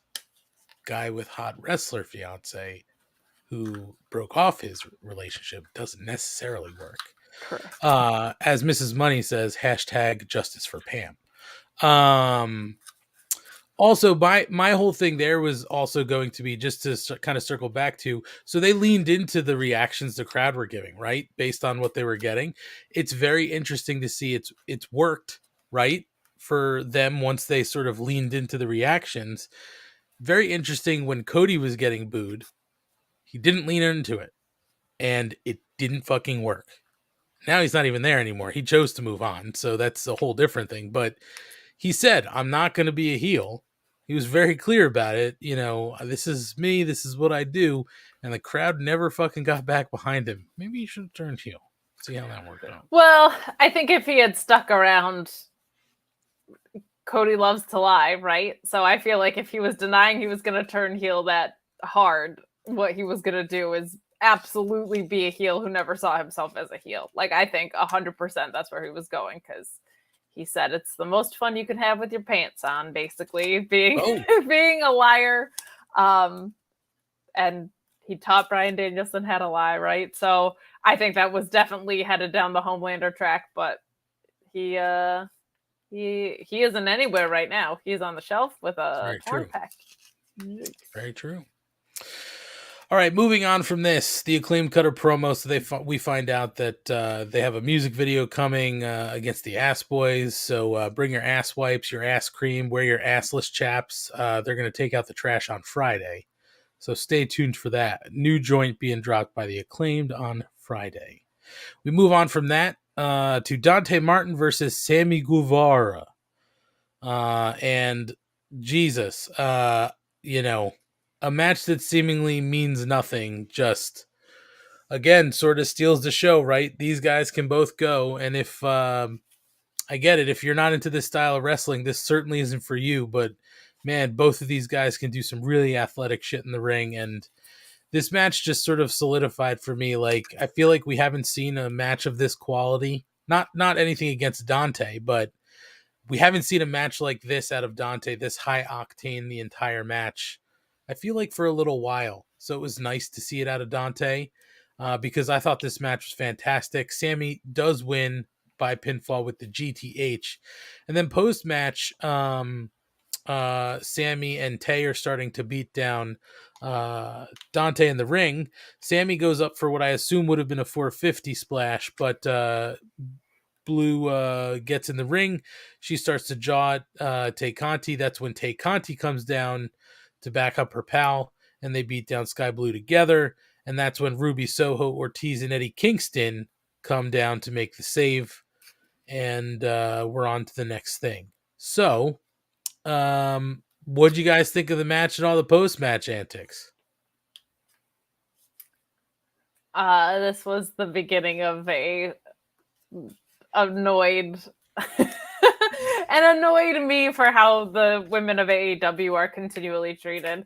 I feel like Sky Blue has a lot of potential, but she's essentially right now earning her way up the keep as a glorified jobber. And while I think I saw some of the best wrestling promo work ever out of Ricky Starks, I feel like this is just a thing where we see that no women can get on TV without a man being a part of it. And I don't mean like Stokely Hathaway being a manager. I think that's a completely different ballgame when a manager enters the picture and wants to work with a champion like Jade. That makes total sense. But Sky Blue gets on TV because of her boyfriend, even though she never wins anything. He, of course, picked her because of love.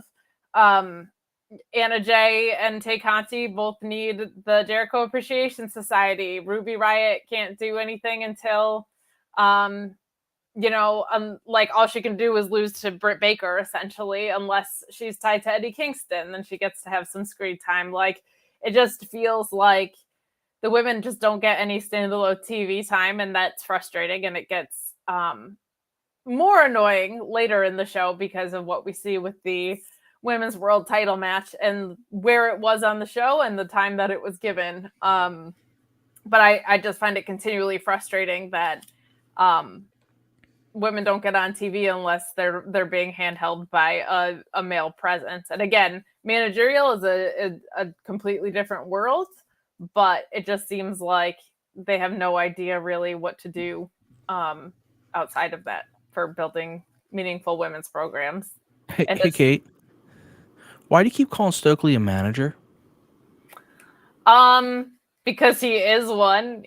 I haven't seen a lot of his publicity work so much, but he might technically be a publicist, but he's a damn manager because I've seen appearances from Jade certainly in the press, but it sure seems like he's doing a lot of matchmaking and ensuring that his client is in a winning position because her legal representation doesn't necessarily seem overly involved anymore.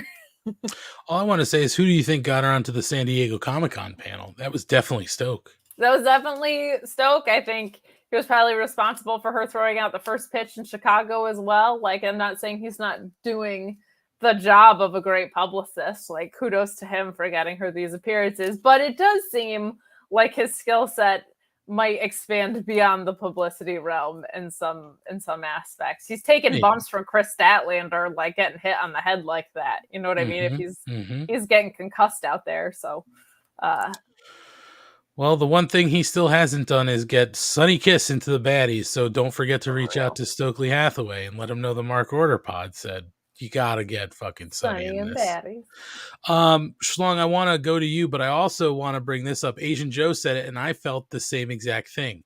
Anna Jay playing this I'm Sexy character is not good and does not come across as natural. The Queenslayer heel gimmick was far better. I said almost the exact same thing to Mrs. Money watching it on TV. I said, she just doesn't seem like a fit for this. I'm too sexy, like I'm a badass like character. It just doesn't work for me. And I'm, it's to your point, Kate, like this is how we're going to use the women, but like, it just, I feel like you do have some sort of say, right? Like you could say like, I don't necessarily want to lean this far into it and maybe they'll refine this character, but I said the exact same thing. This just doesn't feel like a fit for her. It just. And we never really got an explanation why she moved on from the Dark Order unless I'm supposed to just buy into I'm supposed to extrapolate essentially off of the idea that Tay Conti said this thing wasn't working for you. You need to turn to the darker side than the Dark Order or whatever. But like, we never saw her break up with her friends. Yeah, I mean, I guess the explanation that was given earlier in the night is that she called up and asked for an opportunity and they said, sure thing. So now she's just taking a better opportunity with a faction that's on the rise and one of her girlfriends. I have no idea. It's a very, very loose reason. But I mean, it's just really funny. I'm glad I wasn't the only one who thought that. It just doesn't feel natural to me. I mean, Schlong, what's your take on the match and the post-match and this whole thing going on with Anna Jay? So first of all, with Anna Jay's character, I'll say while it didn't feel natural tonight, I'm willing to let that part play out for more than a week just to see if they give more, if she's able to put more into it, or is she just going to try to be Tay? And if she's just going to try to be Tay, it's going to fail miserably because it's just not who she is. The match was great. I love when shows, it doesn't matter if it's because WWE occasionally does this. AEW is more frequent when they just give you matches for no reason other than these are two really good wrestlers that have to wrestle. That's very sports. That's UFC does it. Like these are two guys that have to fight because they're both in the division and they need to fight. Like that's very sports. So I'm okay with that. Not every match needs a huge story behind it if it's not on a pay-per-view. Pay-per-view, you want a story, but on a weekly show, no, I just want a really good match sometimes. So the women's thing. So first of all, the only one, Kate's right. I can't argue any of it. The only part that I think Kate and I would have a funny disagreement is the only one who didn't bother me was Ruby, because her with Eddie felt more like, oh, we're friends and fellow wrestlers, then you're my man. Hers felt different in the sense of like, we're buddies. Like I'm here to fight with you.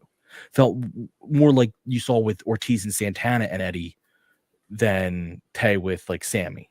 That I 100% agree with. It's almost, that does feel so organic. It feels like I wish I wasn't oversaturated with all of the other more manufactured. Like we've run this trope like 6 times on the show, right? And one of them is gold. This makes me feel like I'm going back to WWE world, right? Like I see this trope play out so many times. And in this one situation, it feels like gold. It feels super organic because they do have a real friendship. It's friendship based and not romantic based, which is just my preference. That's just taste as a fan. I think in wrestling, that's better. Like because you're putting them on equal footing. I'm like, we're just wrestlers because male wrestlers stand up for each other all the time. So she's standing up for her buddy. The thing I tweeted this to you, and I was only half kidding. If they want to rectify this at all, besides just not doing it, which is the ultimate way to fix it, but if you're going to do it, is you have to have the reverse come true too, though. So like, say like Tay starts to feud with Britt Baker for whatever reason. Well, then Sammy better start fighting Adam Cole. Like you just feel that'd be great. Like do the reverse too, where like the guys trail along with the women in the second seat there. If you do it both ways, then fine. You're giving them equal footing, but you're not right now. And that's not a story that we've seen really in wrestling before. I would totally take that. That's fine. And I don't even have a problem with it on occasion. It's just the only way that women are getting on screen right now is through a male Yeah, counterpart. like if tonight we had the Rosa match actually be more than 8 minutes in the 920 spot, and you say you had the Rosa match and you had like a tag match, because they definitely need to do tag titles at this point, Jesus fucking Christ, but you had a tag match, so suddenly, and maybe Jay did a promo, so suddenly you're like, I've had 3 other women's storylines and then this, it wouldn't feel so bad. You'd be like, well, okay, but this isn't what they're like, this is just a story. But the only women that were on the show tonight was one short women's match and this. So that's not. Yeah, That's, a world title match in the 9:30 slot for 10 minutes. Like, come on, man! Like, no disagreement there. With a world-renowned opponent who you're bringing in, like, didn't even open the show. You couldn't even open with it. Like, I thought it might have main evented. Close it. Yeah, I thought so too. That's what I was thinking. Also, like, I don't agree with setting a certain time for like the women. Like, I don't agree with that, obviously. But if you're gonna say like we slot them in at the same time, then like it should be 9 p.m. If you're not gonna open with them every week, then like at least it'd be the hour turnover, which is a hugely important part. Because you could at least argue, well, they're showing faith that they're giving them the turnover, which is huge. No. They don't give them the turnover. Let the turnover happen, and then they give them the 10 minutes before everyone knows the main event's coming. It's right. Stupid, they sandwich them between the time that people tune in again and then the time that they tune in for the third time, right? Like, that's a continually known poor slot to put content, and then they'll say, well, the ratings for the women aren't that good. It's like, well, chicken and egg on that. Like, you have to put them in slots. And by the way, when Britt Baker was champion, I don't know what they are right now, but when Britt was champion, she was getting huge ratings pops. She was usually in the top 3 for segments. So even in that terrible slot. So it just continues to be disappointing, and we can talk more about it later. But Sky Blue being on TV, I was like, there's no way Dante Martin chooses her unless they're dating, because she doesn't win anything. But what's even worse though is like you're not gonna get a good Sky Blue Tay Conte feud out of this, where you're like, all right, they got to introduce through the men, but I got a great feud that put on a long banger of a match. You're gonna get a short squash at some point, and that'll be it. So you can't even say like they're using it as a way to introduce more women. It's like, no, they're just gonna give her a quick one off and it'll be done. It's just stupid. Like, give me something real. Now, if you had tag gold, I still wouldn't love it, but then at least the faction association might make a little more sense. Yeah. Like, okay, the JAS brought in 2 women to win the women's tag gold, and now the whatever, the BCC brought in two women to win the women's tag gold on that side. Okay, I can at least understand it. But right now there's not even. It's just like, and yeah, if Anna continues to just be a Ty copy in this new role, it's gonna bomb. She needs to find herself. I'm okay if she picks a middle ground of like, she's not full Queen Slayer, she's not full Ty, but she's got something new out of it. But yeah, I mean, she looked like Britney Spears in 1999. She was doing it again. It's a good time period for Britney. It was a good time period for Britney, but that outfit, my God. I do think Ruby running down the ring is just one of the funny, like, whenever she runs to help, I always laugh. I don't know why. She puts facial expressions on that are just... No, that's something that Mrs. Money brought up too. This is something Mrs. Money brought up, Kate. I didn't notice it. Did you notice Ruby's shoes? Was she in heels? I don't think I did notice it. I got to go back and see, because Mrs. Money goes, I don't know how Ruby runs in those shoes. So she must have had like heels on or something like that. She's like, good for you. I think they were like platformy. I mean, either way. That seems more Ruby's style, to be platformy than straight heels. I think so. Or like boot heels or something like that. You know what I mean? Those like they were. So Jesse Ozog in chat says the boots Ruby were wearing looked like they weighed 20 pounds. So they were boots, probably with those like big boots. Heels. Yeah. All right. I'll have to go back and check it out. But let's keep moving on so we can get through everything. And there was also a couple things we didn't bring up. Some announcements that were made earlier. We'll talk about it after we get through the show. Yeah, and then, there was another announcement of where they're heading. Let's see. This is something I wanted to circle back before Schlong. So we get Daniel Garcia interviewed backstage. Daniel Garcia's promo asked where Bryan Danielson has been because Garcia's been in the ring getting better and getting in and sharper every week. And he basically says he's going to kick his ass and blah, blah, blah. Schlong, my whole point here was now circling back to the Dante Martin. This was essentially the same promo. Once by a babyface. It was once by 100% the same. Listen, I know that they don't script their promos there, so there's a little bit. But I think Jericho said it on Talk is Jericho on the very early days of AEW, because they've actually gotten better at this. But in the very early days of AEW, where they would do like I'm going to make up, and this isn't true, but like 2 loser leaves town matches in a row. And Jericho be like, can someone just look and see that we're doing the same thing twice? Someone here should look at them like, we're giving the same promo twice. Can we just, can Garcia change it even a little bit? Or can Dante change it even a little bit? Yeah, it was just very funny because I turned to Mrs. Money on the couch and I was like, we heard this already. Like, I definitely heard this. So I just thought it was funny. We essentially got the same promo, but out of a heel and out of a babyface. So they were just building to the main event of the night. And we move on back from commercial. We get a promo from Sanjay Dutt, Jay Lethal, and Satnam Singh. Sanjay Dutt's ranting on about Samoa Joe, but Lethal cuts him off and says he's more concerned about their unfinished business with the best friends. To be honest, I don't remember unfinished business, but we'll give him an the best friends did a couple saves in the build up to the. Oh, is that what it was? All right. Well, yeah. Either way, the best friends wind up rolling up in their tie-dye suits, and they say their dance card is empty for Rampage, but they know Sanjay isn't wrestling anymore.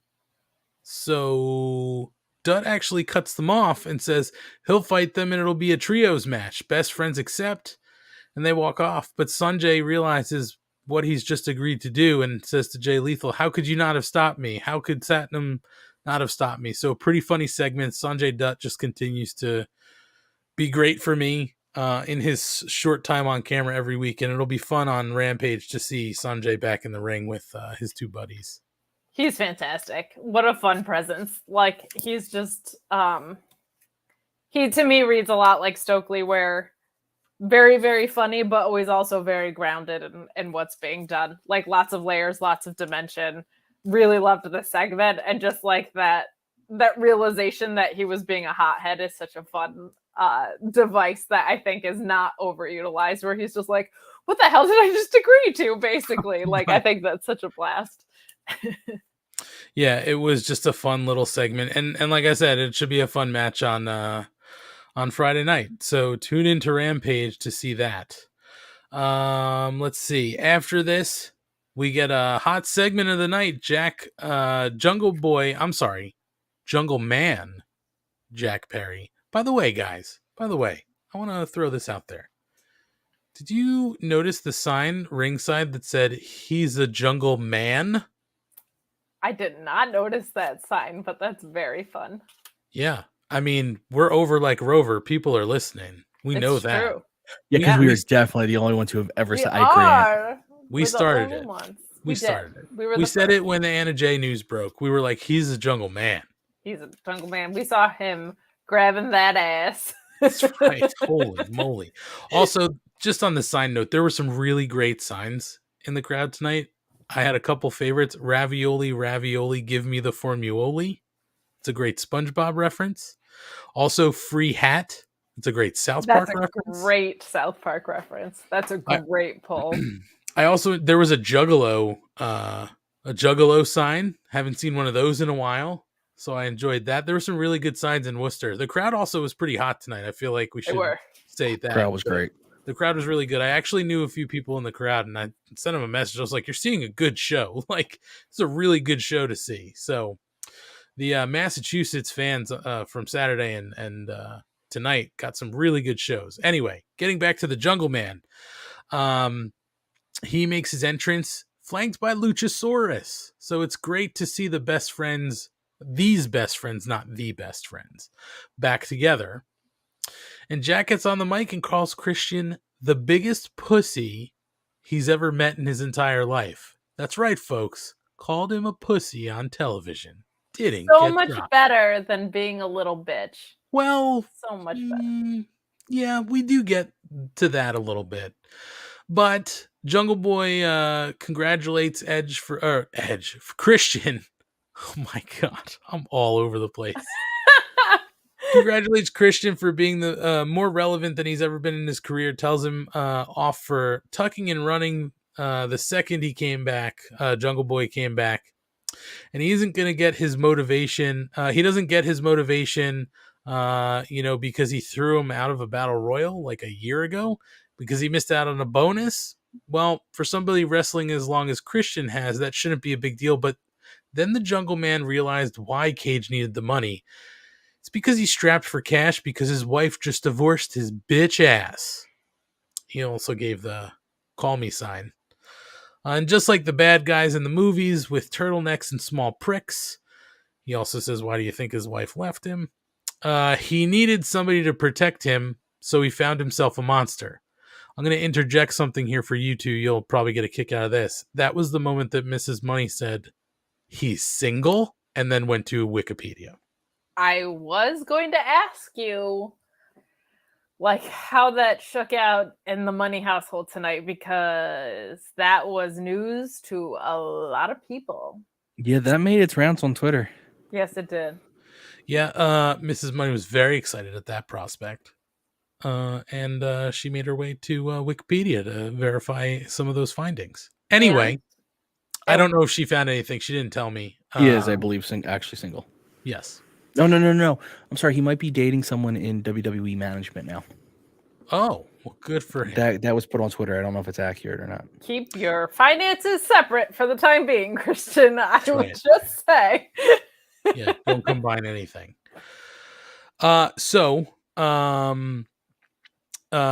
He gets asked by Tony Schiavone about Luchasaurus, and the Jungle Man says that the monster was his best friend, and so Luchasaurus protected Christian in order to make sure that he'd be in one piece for the Jungle Man. And Cage needs to give him everything he's got because he can take it. 3 years ago, he was standing in a dirt hole with his Uncle Dave and a shovel. And he saw his tears fall and turn the dirt into mud as he dug his father's grave with his own 2 hands. But that's when Christian interrupts backstage, watching the monitor like a pro wrestler should, facing the camera. And Cage says... Why wasn't it on an angle? Well, because at that point he was addressing the camera. So, like, you could tell, though, that he had been standing facing forward and looking over to the side. You could tell. Like, he was doing that. Anyway, Cage says that Luchasaurus made a big mistake because he's seen how he can guide him, and his future was main events and gold for days, but he threw it all away to remain Jungle Boy's lapdog. And that Cage didn't turn and run because he was scared. Instead, he was afraid of what he might do to Jack. And the next thing he'll drape over him is a body bag. And he won't need to worry about his father being disrespected because he can just kick up some dirt and roll over next to him. He's told him, Jungle Boy has told Christian all of his secrets, and now he's going to prey on his weaknesses. So, clearly this issue's not resolved. But boy, I thought that this was a really great segment. I love the fact that Jungle Boy was giving it back just as hard to Christian as Christian had for a few weeks now. I did not realize the tie-in to the leather jacket until Excalibur brought it up. For those who may not have caught it, the leather coat that Jungle Man is wearing was the same leather coat that Christian Cage draped over him after he gave him the one-man concerto. So, nice storytelling all around. I liked this. Ryan, let's get your take first. What did you think about this whole thing? Much language. I mean, my virgin ears. This was the best Jungle Boy sounded on the mic. Not just because he said curse words, but he actually sounded the most natural I've ever heard him. Usually he's a little stiff. I think maybe putting some fire in his promo helps, and he should keep that in mind going forward, that he needs a little aggression to sound more natural.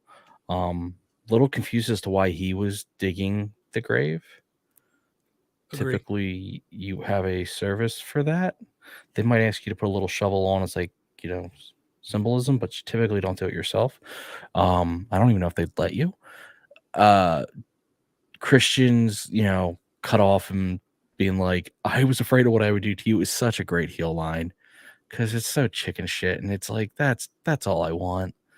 So yeah, it was fine. I can't wait to, I actually am very excited to see where this goes. I want their match. I think their match is going to be awesome.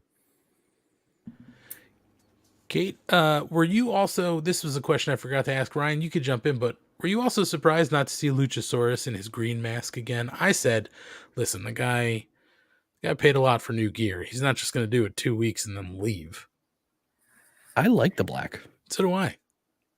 I think they're probably selling them at the merch stand, so they'll probably wear it until those run out, perhaps. I think they would do something just to sell merch, like bring back Lionheart or keep Luchasaurus. Yeah, I do. But yeah, I thought this was all really good. This is definitely one of the better promos that we've seen from Jungle Boy. I think the fire helped. I think, he's been working with Christian, so I think he's probably learned a lot about how to deliver a promo. He did get like a little caught up somewhere in the middle, I think, but ended up being, really good. And to your point, we've just seen the fundamentals, right? I've said it a few weeks now, like this is just some very simple fundamental heel shit that Christian is bringing out and coloring the lines in with, shades of the story. And this is another really, really great thing. Like we've seen MJF do stuff like this a lot. But I've really liked it. It's been great to see Christian exercise his value in an on-screen way. I think a lot of his value was probably like backstage and helping people, but on screen he was kind of just like always hanging around, and now we're really, really getting to see him tap into the juice of what he's capable of, and it's very funny. Also, very surprised to find out that Christian is separated from his wife. So, just saying. Oh, you and Mrs. Money have something to discuss then. I would never infringe on her territory, but if somehow you manage to keep your way better half around, call me. Well, it was a banner night for Mrs. Money. We're getting to the second part of her night. But after this, we go backstage with the Bucks, and they don't want to cut a promo. Cutler's trying to sell them on having him as a third for their trio. We'll talk about the trios in a little bit here. But they're not having it, and they start to walk away. They tell Cutler to turn the camera off, but they run into Hangman Adam Page. They exchange birthday greetings because it's the Hangman's birthday, and it's going to be Nick's birthday. And Matt says that he wanted to talk to Page about how he feels, but they get interrupted by the Dark Order. And the Dark Order wants to celebrate Hangman's birthday. They ask if everything's okay, and the Bucks say it's all good. They go to move on. They say, enjoy your birthday. And Matt tells Brandon to cut the camera, and this time he does. So, guys, looks like maybe we're starting to repair this relationship between the Bucks and Hangman Adam Page. Also interesting because maybe this is going to push Page out of the Dark Order, and we'll sort of have to see what happens with the Dark Order, right? We don't have Anna Jay there. We lost a couple key members of the Dark Order. So I thought this was a lot of fun from the standpoint of the Bucks and Hangman Adam Page, because, I mean, how long has it been with, it was in the pandemic when they did the whole thing on being the elite with the phone and the messages and all that kind of stuff. Maybe now we're sort of resurfacing that. I think this is a lot of fun, the little breadcrumb trail that they're sort of laying out for us. I agree. I just want a moment where Hangman's looking at the Bucks and he's with the Dark Order, and Evil Uno looks at him and just whispers in his ear, "Go to them." And Hangman runs or gallops his way to the Young Bucks. It is a lot of fun. So we'll see where this story goes next week. I don't know if you wanted to add anything there, Kate. No, I'm just excited. They announced that Trios titles are coming officially, so that's what we were going to discuss later, but it's okay. I guess we can talk. Well, it's relevant to this conversation. It's connected, yeah. So they did mention earlier in the show that there are trios titles coming. They actually had the belts on the desk. We've been talking about this for a while. The rumor was that, we were holding off until Kenny Omega was healthy so that he could pursue them with the Bucks. Who knows what that's going to mean now? But, could be maybe they see the window sort of for Omega coming back being closer than they anticipated. Maybe they decided that they didn't want to wait any longer. Who knows? But we do know that trios championship titles are coming, and a tournament will be coming soon to AEW, and the finals will be at All Out Sunday, September 4th, live on pay-per-view. So, we'll see what happens. It should be a lot of fun. But there are a lot of factions that sort of are lined up for this. The House of Black, the Blackpool Combat Club, the Jericho Appreciation Society. They can certainly field teams. You look like some other tag teams they've got. They can certainly pair them with, some other members to fill out trios. So should be a lot of fun. And those titles actually look pretty nice. So yeah, I think, doesn't sound like I'm crazy excited, but it is fun. These trio titles, we knew we wanted them, so it'll be fun to see them. Hell yeah. We've been wanting it for so long. To know that they're here, I don't even know what they have more.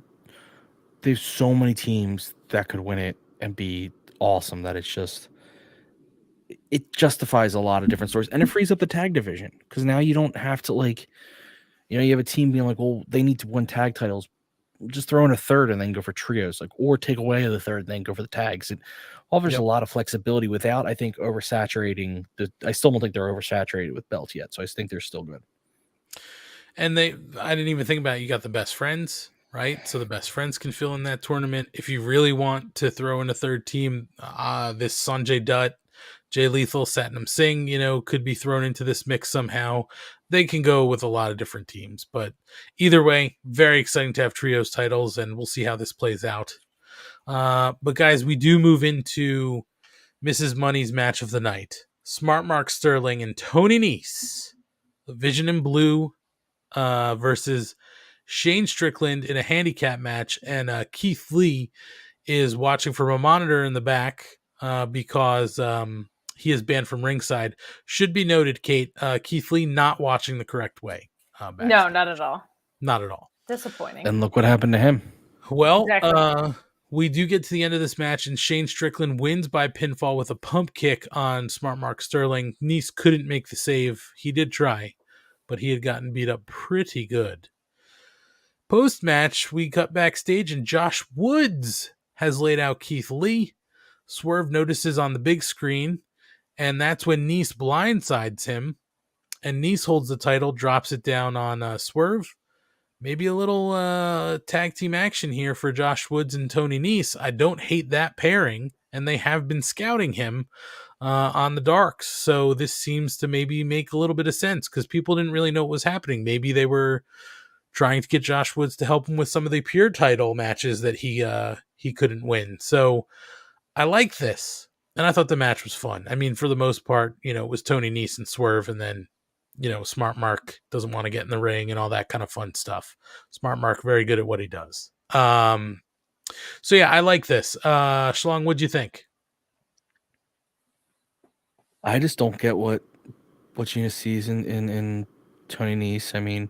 Right? I just want the man to work out like one time. Just do one exercise. My he God. needs to get into shape. Yeah, he's just in god-awful shape. I don't want to body shame anybody, but just clean it up a little bit. You know what I mean? Tiny exactly. bit. In the midsection especially. Maybe he should go full bodysuit. Like Smart Mark. But Smart Mark shouldn't be in a full bodysuit. We're just mixing this whole thing up.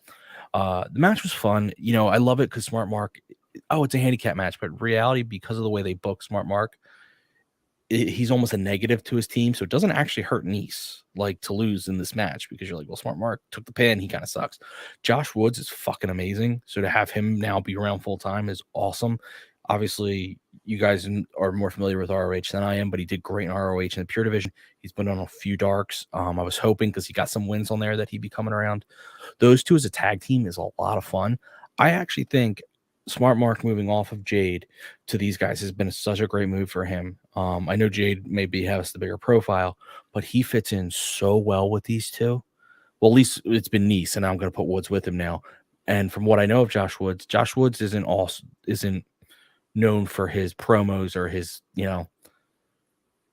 that side of him. So to have someone like Smart Mark for him and Tony, who could be so serious, those two could be serious, but Smart Mark's just an asshole, and it works. I love it so much. I don't really like Smart Mark in there. I feel like Tony Nese and Josh Woods are very serious and Smart Mark is very silly, and that combination works sometimes, but I don't know. It doesn't really click in for me too much, but I think Tony Nese is super skilled, so I'm very glad to see him on my television. If you aren't as familiar with Josh Woods, I think there's a couple people in the chat who are curious, including Rob Humphrey. He was in ROH. He did some really outstanding work in their Pure Division. I think he was the Pure Division champion before they went belly up. That's right. He lost it to Yuta. It was a part of the Foundation, which was Jonathan Gresham's faction, which kind of bums me out here because while I'm very excited to see Josh Woods on my television, and I think him and Tony Nese would be a fantastic pairing, like Foundation versus Blackpool Combat Club would be so great. And you would have to really engineer some stuff if Jonathan Gresham was going to appear on television. So, but I think Josh Woods is an incredible talent. He's just a fantastic technical wrestler. And I think, he's going to go on to do great things in ROH. Nese seems like a really good pairing for him. Smart Mark, I don't know. I definitely think he has a place in AEW, but I don't think he's found it yet. I think I'm trying to think who would be like a good. Yeah, I think he's been great for Nese. Nese was floundering before he had Smart Mark. I agree, but I don't think Tony Nese. I feel like Tony Nese should have been on my television, but I don't think Smart Mark is the fit for him to get there. I'm very glad that Tony Nese is on my TV. You're not the only one. Hey, this is money. Well, we move on from this to get a promo from the House of Black, and Malachi Black starts off talking to Miro and how God and the devil are the same thing these days. And that's where guys like Malachi Black and Miro come into play. Miro spent his life worshiping the throne, but he'll make it so that Miro sits on the throne and everyone kneels before him. I liked that part of the promo. I also like the second half where Brody King calls out Darby Allin and asks if he knows why he attacks him in public, which, in case people don't know, at San Diego Comic-Con, Brody King attacked Darby Allin again live on stage. So this is the second time they're doing this. I think it's great. And Brody says it's because he can, and it won't stop until his casket drops. And he's here to beat him in his own game, a coffin match. So we'll get Brody King versus Darby Allin in a coffin match at some point. They didn't say when, but it's going to happen. So some interesting things here because they're, Miro and Malachi Black seriously have an issue. They are sort of polar opposites, right? One, sort of good and one sort of evil, even though Miro's sort of towing that line. I like this. And I just love how Brody King keeps attacking Darby in public. I think it's fantastic. At high profile things, right? And they catch it on video. A lot of fun. I will point out though, I want to go back real quick to the last segment, and it's not even about that segment, but someone put it on Twitter and I 100% agreed. We didn't need the swerve match. You could put a women's match there. Yeah. Or given more time to the championship. Time, Yeah, you could have done the back stuff to get Josh Woods. That could have stayed, but you didn't need to do the whole swerve match. I do think it's important to note, the match didn't really serve to further anything. It was fun. It actually, to me, would have felt better on Rampage. But I do think, you could have given the women more time with that. And then Miro versus House of Black was not something I had predicted before they started doing it, and now it's all I want. Yeah, I mean, give it to me. We see it coming, right? Miro showed up last week, so we know something's going on. So we'll see what happens. But we do move on from the segment to the women's championship match, Thunder Rosa versus Miyu Yamashita. I keep messing up the way they say it. I want to say Yamashita, but I think they say like Yamshita. Anyway. We didn't hear JR say it. He didn't even try. Yeah. Miyu, for those who don't know, had beaten Thunder Rosa in an eliminator match in Japan. So she came over here for her title match. Cutting to the end, Thunder Rosa does win by pinfall with a Fire Thunder driver to retain the championship match. And post-match, she offers a handshake, and Miyu accepts. They really played up the whole time about the karate background of Miyu, and listen, I think this is maybe the second time they're working. Right, it was the first time in Japan. So the match was what it was. There were a couple clunky moments, and a lot of it looked telegraphed early on. I think they were just trying to do too much. Like, slow it down, take a couple of these things out, and just have a good match. Well, here's the problem, man. And I agree with that, except when you're given 8 minutes to try to show off and be something, you tend to try to cram it all in. Whereas when you know it's the only women's match, whereas if you were given for your title match a solid 15, you could have slowed down, spread some of that stuff out. Or if maybe you weren't trying to carry the entire women's division because of the whole thing. It just I enjoyed the match. I thought it was fine. I did have I'm not arguing. They definitely had some weird pacing, but I blame that again on the time. Go and listen to the reaction Thunder Rosa still gets. You cannot tell me fans do not want women's wrestling when you hear the reaction Thunder Rosa gets, Britt Baker gets, Jade Cargill gets, Statlander gets, Ruby gets. These women all get huge pops. If you want to say that people don't get interested in, they get a pop, but then, when we have them do a match, there's not, because you haven't built any story around that fucking match. That's it. So and you're putting it in, knee deep into Rampage, where your live crowd has already been watching wrestling for 4.5 hours, or, in this slot, in addition to it, like that, those are crowd killers.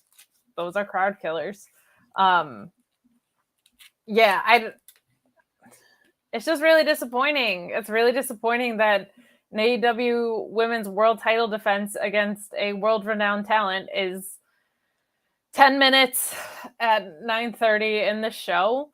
Well, we actually, Mark Quill chiming in did give us the full breakdown. Entrances were 1:29. The first segment was 3:28. Picture-in-picture 2:43. Segment 2 to the finish 3:50. Post-match 44 seconds. A total runtime of 12 minutes 16 seconds. Right. So let's take entrances and post-match out of there. You're looking at 9:45 essentially. Yep. With 3 minutes of that almost being in picture-in-picture. Yeah, it's just how am I supposed to not feel insulted when this is what you're telling me? The most important thing in your company is the title, right? And this is what you're doing with the title.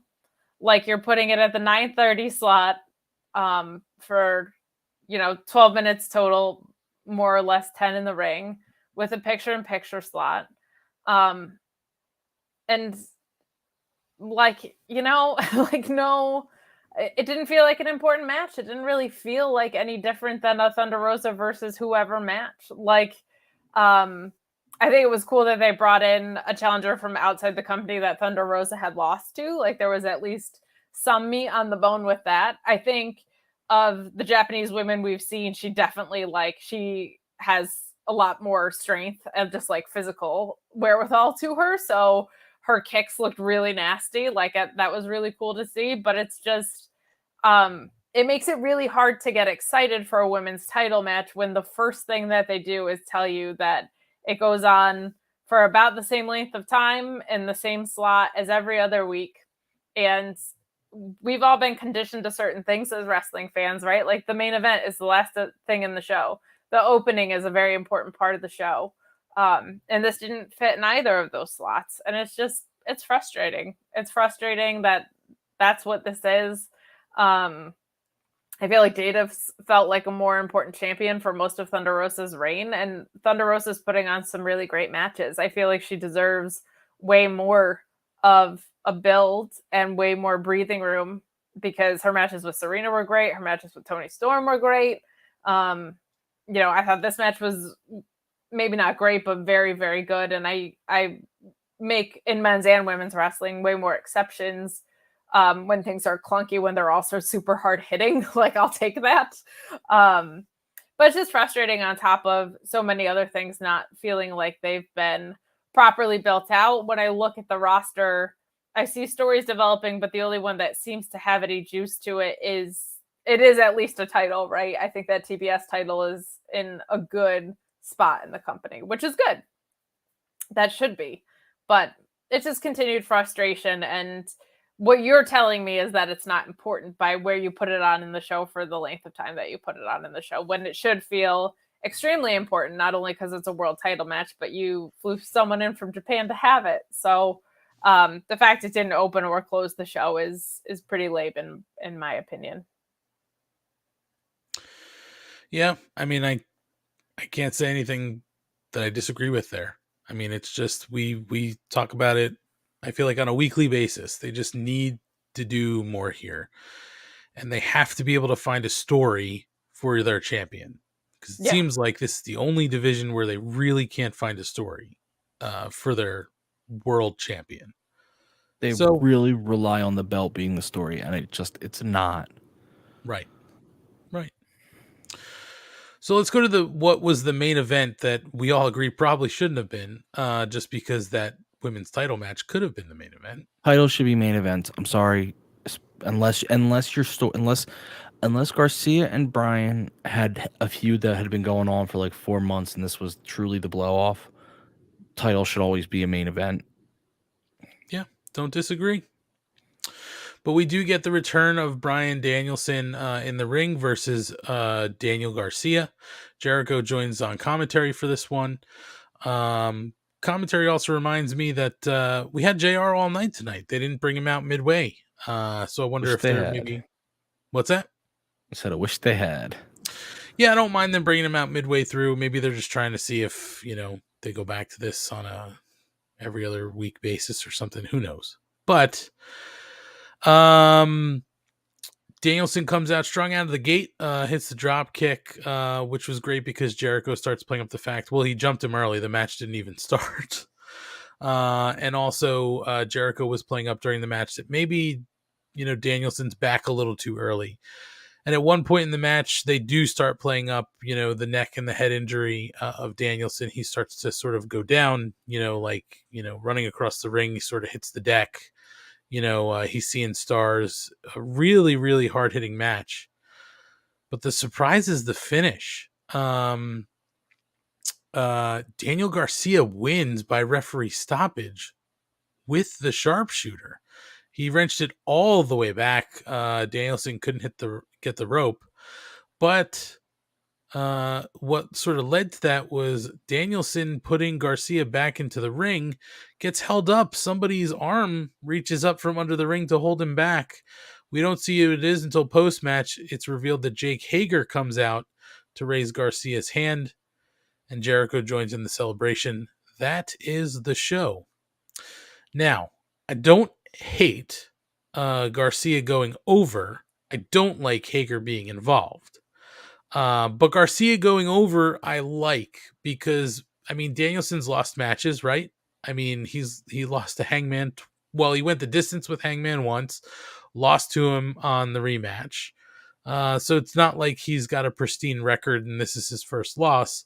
And I think too, a lot of these, older guys sometimes will, make the young talent look really good, and they'll go over and they're helping them out. So I didn't have a problem with that. It was really just the Hager thing didn't need to happen, because ultimately it sort of didn't have to happen because it didn't affect the outcome, right? It tripped him up for a second, but it didn't lead directly to the sharpshooter, right? But it led to the pile driver that led to the sharpshooter. Yeah, so but it still didn't need to happen. It could have gotten there. So Two things. One, am I the only one who doesn't like Garcia's sharpshooter? I don't think he delivers it well. He's too low. I mean, the whole point of the sharpshooter is you're supposed to be up high, and it just... I don't know. I don't hate it. It looks better than some of the other ones we've seen in AEW. It looks better than some of the other ones. Second of all, so this is where I know I have to sell Kate on my theory here. So this is where we're going. How often? And if I'm wrong, I'm willing to admit. Can anyone name? So before this match, we would have put Danielson and Garcia on two different levels of wrestler, right? With Danielson clearly viewed as above Garcia in levels of rank, not just ranking, but like how people view them. Yep. Have we ever seen an upset like this? When was the last upset we saw like this on AEW TV? Interference, no interference, whenever. Didn't Garcia beat someone else very early who was...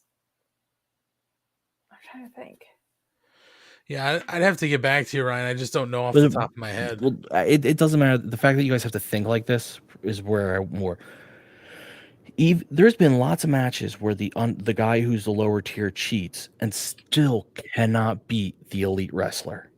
But the only time cheating beats an elite wrestler is when he's going against another elite wrestler. So even with the cheating, to have Garcia win means they've put him on that same level. Because it's the only way he wins. Like, he wouldn't have won if he wasn't on the same level. So to have him cheat is just like, yeah, that only happens when they view these wrestlers at the same level. So it is putting Garcia over in a very big way of being like, oh yeah, you're up at they're considering you to be at Danielson's level, because it never happens elsewise.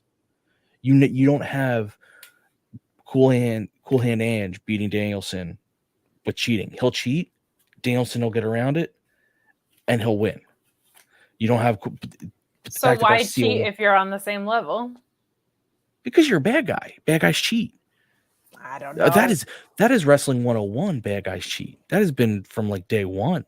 Yeah, but Jake Hager being involved in anything makes me want to barf. But it's just all he was a hand. Yeah, can I not hate that hand? But it seems weird. Dumb hand. You hate his hand, but like, why would the hand matter? Like, it's cheating. Because I don't like his. This is just. Okay, I'm not saying this is wrestling intelligence. I'm just saying I don't like Jake Hager as a matter of taste.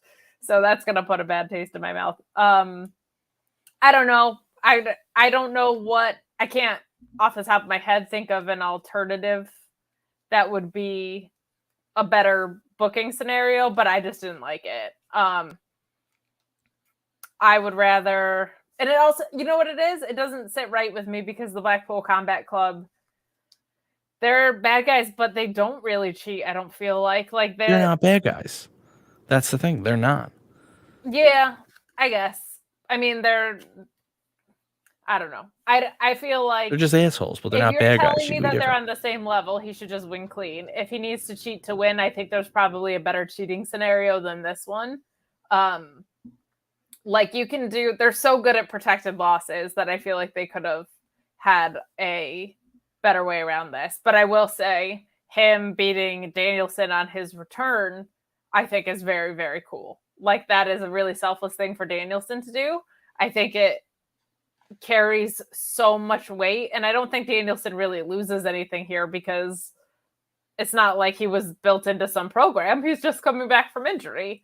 I did not like their concussion selling. That made me very uncomfortable. It worked, but it just made me uncomfortable. You know that was Danielson's idea. He's the one who was like, I don't like it. I don't like it. I'm not against you on that one. But I'm just saying, like, it's so obvious that was his idea to be like, Totally. He was the one doing it. Like, there's no way.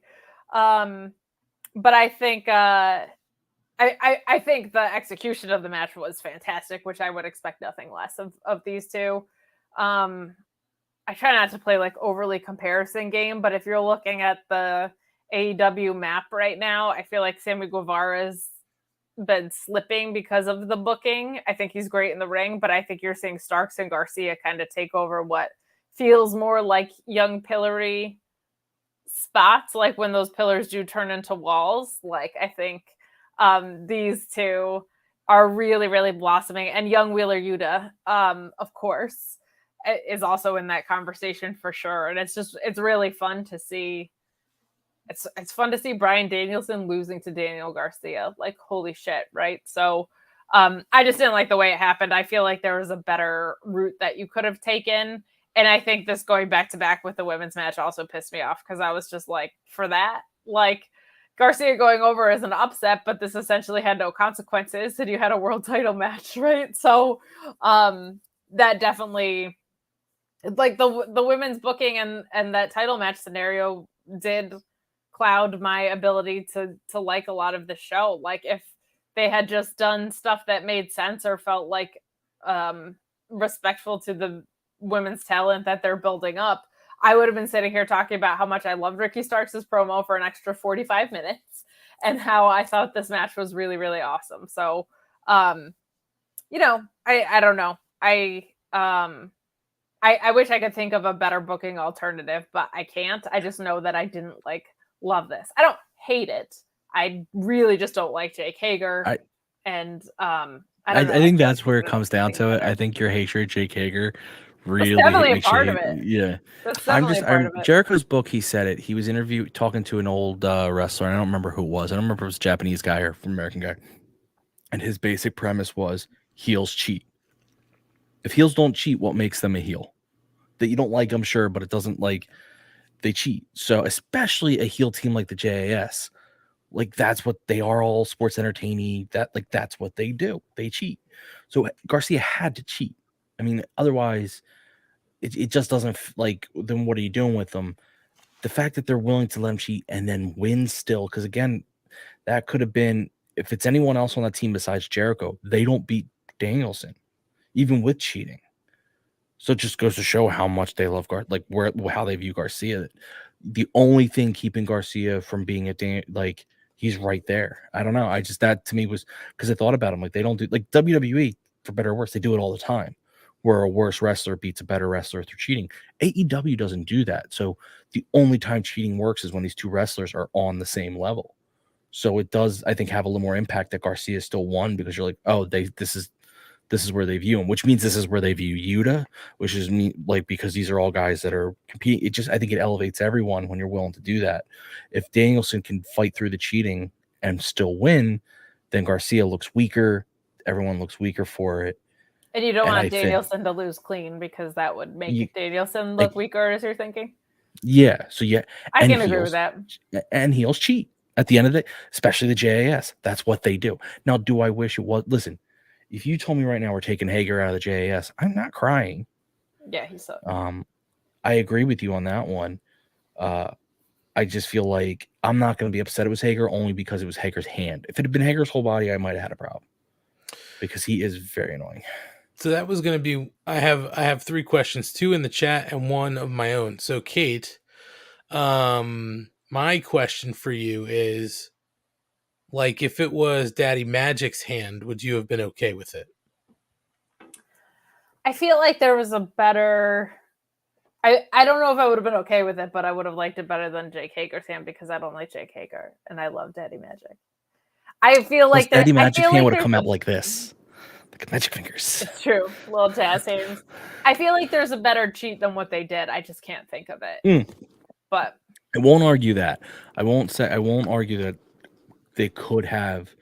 I guess my point is that maybe I'm not responding to you so much as I respond to what I was seeing on Twitter, people being mad that they cheated at all. But my argument is that's what heels do. Heels cheat, and I like a good upset every now and then, because to your point, they don't abuse that, right? And I always just personally, I think it's really cool when a Jericho will put over an Orange Cassidy, a Danielson will put over a you know what I mean? Like a Daniel Garcia. I think it's awesome when you understand that talent are also being selfless in that regard, because Danielson could have very easily said, I don't think me coming back and jobbing to a guy off the bat is the best move for me. But because he's legitimately the best wrestler in the world, I think that's fine. But you are right. They could have done something better than a magic hand coming out of under the ring. That's what it is. It's the type of the cheat that I think. Okay, that I think is 100% fair. Crap, I had a point I wanted to make, but I forget what it was. Plus the announcers, the way they sold it was great. Yes, The ending, that I will give like, them plenty of they credit for. made it feel like such a big fucking deal that Garcia beat Danielson. It was, and it should be. Yeah. It should be, yeah. 100%. And I hate comparing him to the other company, but the guy who was doing this creative in the other company might not be there, so maybe I can say this. When those upsets happen all the other time with the other company, it's never seen as a big deal. It's just almost seen as like a fuck you moment. So no one gets made out of that. Like, no one gets made out of like, oh, he rolled up and pinned him, and that sucks because this other guy cheated and doesn't help anyone. Whereas this was like Garcia just beat Danielson. Yeah. Oh my god, like it was seen as such a big moment. Yeah. Yeah, it was awesome. Okay, your other questions? Speaking of Garcia, this was a question we got in the chat from Rob Humphrey. He wants to know, Yes. am I the only one that doesn't see what's so special about Daniel Garcia? Yes. Sadly, yes. Yeah, you're in the same category Rob Humphrey is. Eric Freed's thinking FTR is mid. So listen, I'm willing to get everybody. Been a pleasure. Listen, wrestling is a matter of opinions. I fully agree with that. And sometimes people just don't connect with you for whatever reason. They could, there's some of the best wrestlers of all time don't connect with everyone. Just how it is. Kate, Ryan's just not trying to lose 2 listeners in one night. I personally don't care. No, because he didn't go out of his way to call Garcia mid. If he calls him mid, we might have a problem. Yeah, no, I disagree. I think your opinion is wrong and stupid. I think 100%. I don't leave room for everybody. I am here to gatekeep. No, I think one thing that I feel like is special about Daniel Garcia is that he always looks like he's trying to win a match. Like, it's not, and I'm not anti-flippy-do. I'm not one of those people that thinks there's a right or wrong way for wrestling, as much as I was just joking about that. Like, but I appreciate a wrestler who always looks like he's trying to win a match. That's why I think Ricky Starks is so special, is he has all of that charisma, plus that ring IQ is something that's I find extremely rare in modern wrestling. So I like a guy who always looks like he's trying to beat ass and win a match. I think, I follow Garcia on Twitter, and I think he's a riot. I think him being the biggest hater in the world is just very, very fun. Plus, if you think somebody that has Kangol hats and bucket hats at their disposal the way that he does is not special, there's like a point of no return where you can't be saved, and I think the Kangol hats is probably it. Yeah, I think you could be right. Here's the third question. This one's a thinker. This is from Asian Joe. Who are the pillars of AEW at this moment? Well, wait. Are we talking like? I think anytime we talk about pillars, we're talking about the young pillars, right? Like, not like the overall. Because even when they were talking about the pillars not before, like they weren't. Danielson and Punk. Like, the pillars are the young guys that are going to be holding up the company moving forward, right? So your originals were MJF, Sammy Guevara, Jungle Boy, and Darby Allin. Mm-hmm. Garcia, Yuta, Starks, and who? Hook. And Hook. There you go. Yeah. Hook is all 4 pillars. What are you, fucking crazy? Hook. And Hook. Yeah. I mean, come on. That's pretty much it. And I only say that because MJF is not currently there, right? So I take him out. Sammy, they've just haven't done a good job booking him. Darby is still such a special talent, but he's just not in a program that feels super, super important right now. And Jungle Boy, kind of the same thing, right? He's not like near a title picture. He doesn't seem like he's necessarily like on a heater, though this is a good program. So that's why, is I just feel like at this exact moment, those are the strongest dudes that you have right now. And part of it is just the importance of the programming. I don't think the value of the people have diminished. I think it's just where we are right now in booking. Also, those guys became walls. So now we need new pillars. It's true. They became walls. But truthfully, I don't have Hook in mind yet. Yeah, that's probably true. That's probably true, because I think Hook is still kind of making himself. I'm trying to think of who. I mean, Britt Baker is a fair argument if you want to say Britt Baker. But she should have been in the original ones. That's true. But you kind of only have See, I can't do Jade or Thunder because I think they're too established for it. Agreed. Mm-hmm. I think you could do Statlander. She hasn't won a title, so I think you can argue not having a title. But That's if I very were gonna, fair. She's like probably the most important or most improved in the ring since she came back from her injury. Yeah. She's been unbelievable. You could do Toni Storm, but I don't think she's been around long enough for it to earn it yet. But if we were going back to guys, I honestly, and maybe I'm wrong, I was thinking Dante Martin. I think he's done more than Hook has at this point. That's fair. Yeah, that's fair. I can't argue with that. They've put him in a huge picture, and he's stepped up almost every time. Agreed. Yeah. Well, that is the end of the night for Dynamite.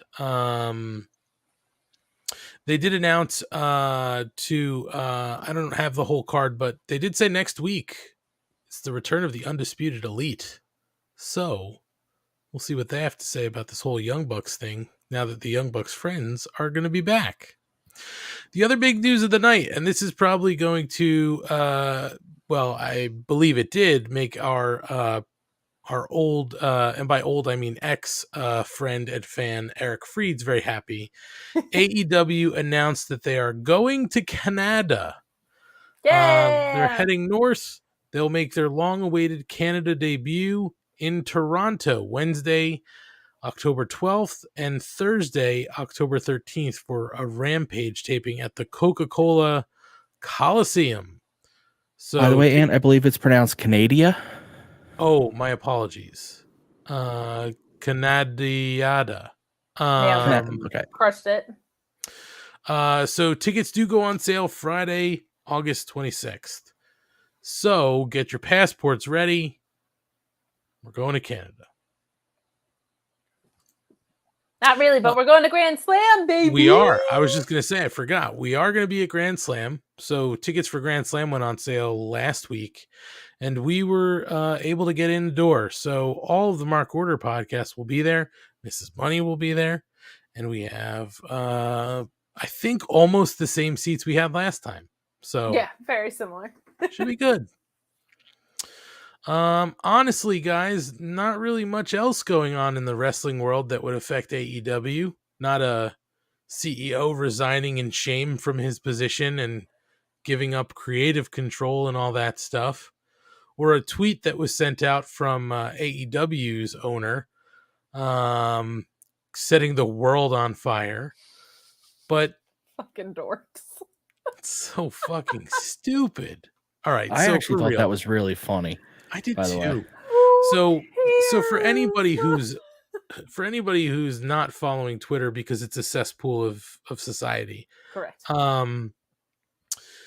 Obviously Vince McMahon resigned or retired. I'm sorry. Did I say resigned in shame before? I meant retired. Retired in disgrace.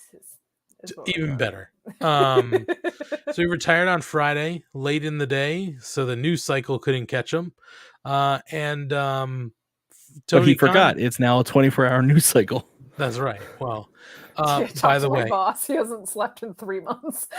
By the way, my favorite part of that whole thing was when it was announced. Vince McMahon Googling it was hit after hit after hit after hit.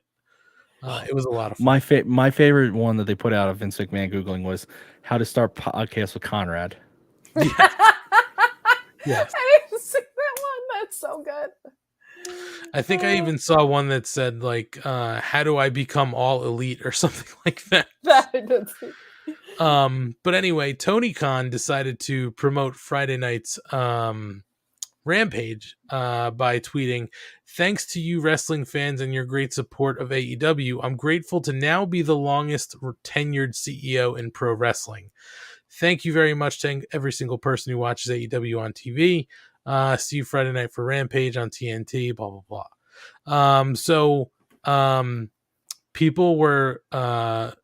People had their panties in a bunch. They sure did. Especially Millionaire Matt. My God, the text messages that were going back and forth that I was seeing, I was just like, come on, man, this is just fucking funny. When Millionaire Matt is overworked, yes, he can get a little reactive, we'll say. about things that maybe if he wasn't working so hard, he wouldn't normally react so strongly to. I think this might have fallen in that category. It's not like if Vince McMahon had like not done the things he's done and died or something, and that's why he wasn't CEO any longer, okay, then I'd have a problem with the tweet because it'd be tasteless. In the context, I laughed. It was like, that's so ridiculous. There is literally no situation where I would find a problem with that tweet. Largely because it's false, which I think is hilarious, and I think he obviously knew. Like Scott D'Amore, Court Bauer, like there are plenty of Billy Corgan sucks at this. Thinks Tyrus is main event material, and he's still been doing it longer than Tony Khan. So I think Tony Khan was just out there having fun, and you need to calm down if you get mad that Tony Khan tweets stuff like this or hugs his new talent. Your fake rage is just silly. So he did actually get to speak on it in the Death Before Dishonor media scrum, and he said, I was referencing that AEW Rampage was on, and just the fact that of the big major companies who I would consider the big three now, I am the longest tenured CEO, of course. I think you consider pro wrestling. I think if you consider pro wrestling, it's a fair statement. I just thought it's a factual statement, a note to promote Rampage, but that's all it was. I can't say anything else about it. Obviously, hopefully, got some eyeballs on Rampage, and I really care about Rampage a lot. On a Friday, sometimes I will try to promote Rampage in fun ways. Yeah, you fucking marks. He's working you. It's a fucking carny joke. It's fun. Oh my God. Seriously. So that was a lot of fun. Kate, CM Punk wound up giving an update on his injury. So it was brought up to Tony Khan at Death Before Dishonor presser, kind of what the status was, and he said, I don't know what he said, but I know he's going to do, he's doing well in his recovery. He's doing well. He's not behind in recovery. I wouldn't want to step on what he said, but the last we spoke, I haven't spoken to him since he did the panel, but going into the panel, he's doing well and on track. He was also asked about Labor Day weekend, and Tony Khan said, we'll see. I can't rule it out, but I also can't promise because I don't want to say anything that anything when it comes to somebody's recovery from a real serious injury. He's really battling hard to get back as soon as he possibly can. Well, what CM Punk said was that he has no timeline for when he'll be back, as his foot was shattered. He says it's healing, but not healed, and that he's relearning how to walk. So, pretty serious foot injury. Yeah, shattered is never like a good thing when you hear that in relation to your bone. There's no way he doesn't have a timeline. He's just smart. There's just no way he doesn't have a timeline. My fantasy book is obviously Eddie Kingston beats Jon Moxley for the interim title and a heel CM Punk versus a baby face Eddie Kingston clash for the titles. I think that would be super, super, super fun. But we'll see. I mean, shattered foot, relearning to walk doesn't necessarily sound like he's going to be ready in a month and a half or whatever Grand Slam is. He is still in a boot. He was in a boot at Comic-Con. So yes. What are you talking about? Oh, Canada. Gonna head up to the Dynamite taping in Canada. Oh man, that would be fun. I've never been to Canada, so I grew up in upstate New York. I felt like I was close enough. I mean, you could have been closer. Binghamton's not that close. Not that close, no. So obviously, too, just jumping back to the Vinnie Mac stuff. There have been a lot of questions going around about like what could happen in kind of the wake of him leaving, and Stephanie and Triple H kind of being in control. And Steve Fall of NBC Sports and the 10 Count Wrestling podcast had asked TK if Vince not being at the helm of WWE was good for AEW. And TK gave a very diplomatic non-answer. He said, I believe there are a lot of great wrestling fans all over the world who are following pro wrestling very closely. And there's obviously been shakeups. I've definitely followed that promotion since I was a small kid, and it'll be interesting to see how things turn out in the world of pro wrestling. I'm a big fan of pro wrestling all over the place, not just AEW, and now not just Ring of Honor either. We work with New Japan Pro Wrestling and a lot of other great companies all over the world, so we'll see what's to be held for the future of pro wrestling business. But I'm glad AEW and Ring of Honor are both a huge part of it. There was some follow-up, and Fall sort of went on to theorize that maybe the new co-CEO Stephanie McMahon and head of talent relations and creative Triple H would be more open to a Forbidden Door crossover. Tony wasn't necessarily buying that premise, but he said he was open to it. Said, I'm not sure if that's the case, but I would certainly be open to talk to pretty much any wrestling promotion in the world about how to work together if the circumstances are right. We've worked with, I would say, in terms of either securing footage or providing talent with probably a dozen companies around the world, including Ring of Honor before I was the owner. So TK, being very diplomatic, must have been off the slopes that day because everything seemed to make pretty much sense, and it was very, very diplomatic. It sure was. I will say, they're going into SummerSlam week for WWE, so there's not a lot they could do storyline-wise, but there were some very positive incremental changes just from like a show pacing standpoint. But the one most noticeable thing was Xavier Woods on commentary did mention IWPG and ROH, which was cool, and I think got a lot of people talking about like, maybe, because I think both people want to make a lot of money. Like, that would be very fun to have a Worlds Collide situation someday. Also, yep. Kate's boss broke a story where numerous talents, some of which are in AEW currently, said had Triple H been in power creatively, they probably never would have left. Now, obviously, I know Tony came out and said, hey, I have these guys signed for 5-year deals. Has nothing to do with those talents now, but for future going back and forth in talents does have an impact on AEW. They're getting new ones or losing some they have. However, I think we all agree trading talents back and forth is not a bad thing because it keeps things fresh.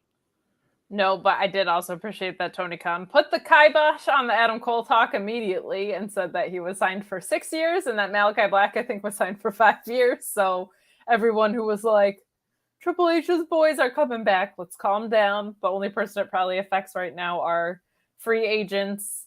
The only one that AEW might be interested in would be Gargano. So I don't think AEW has an interest in a Bray Wyatt or a Braun Strowman. Definitely not a Braun Strowman. Hell no.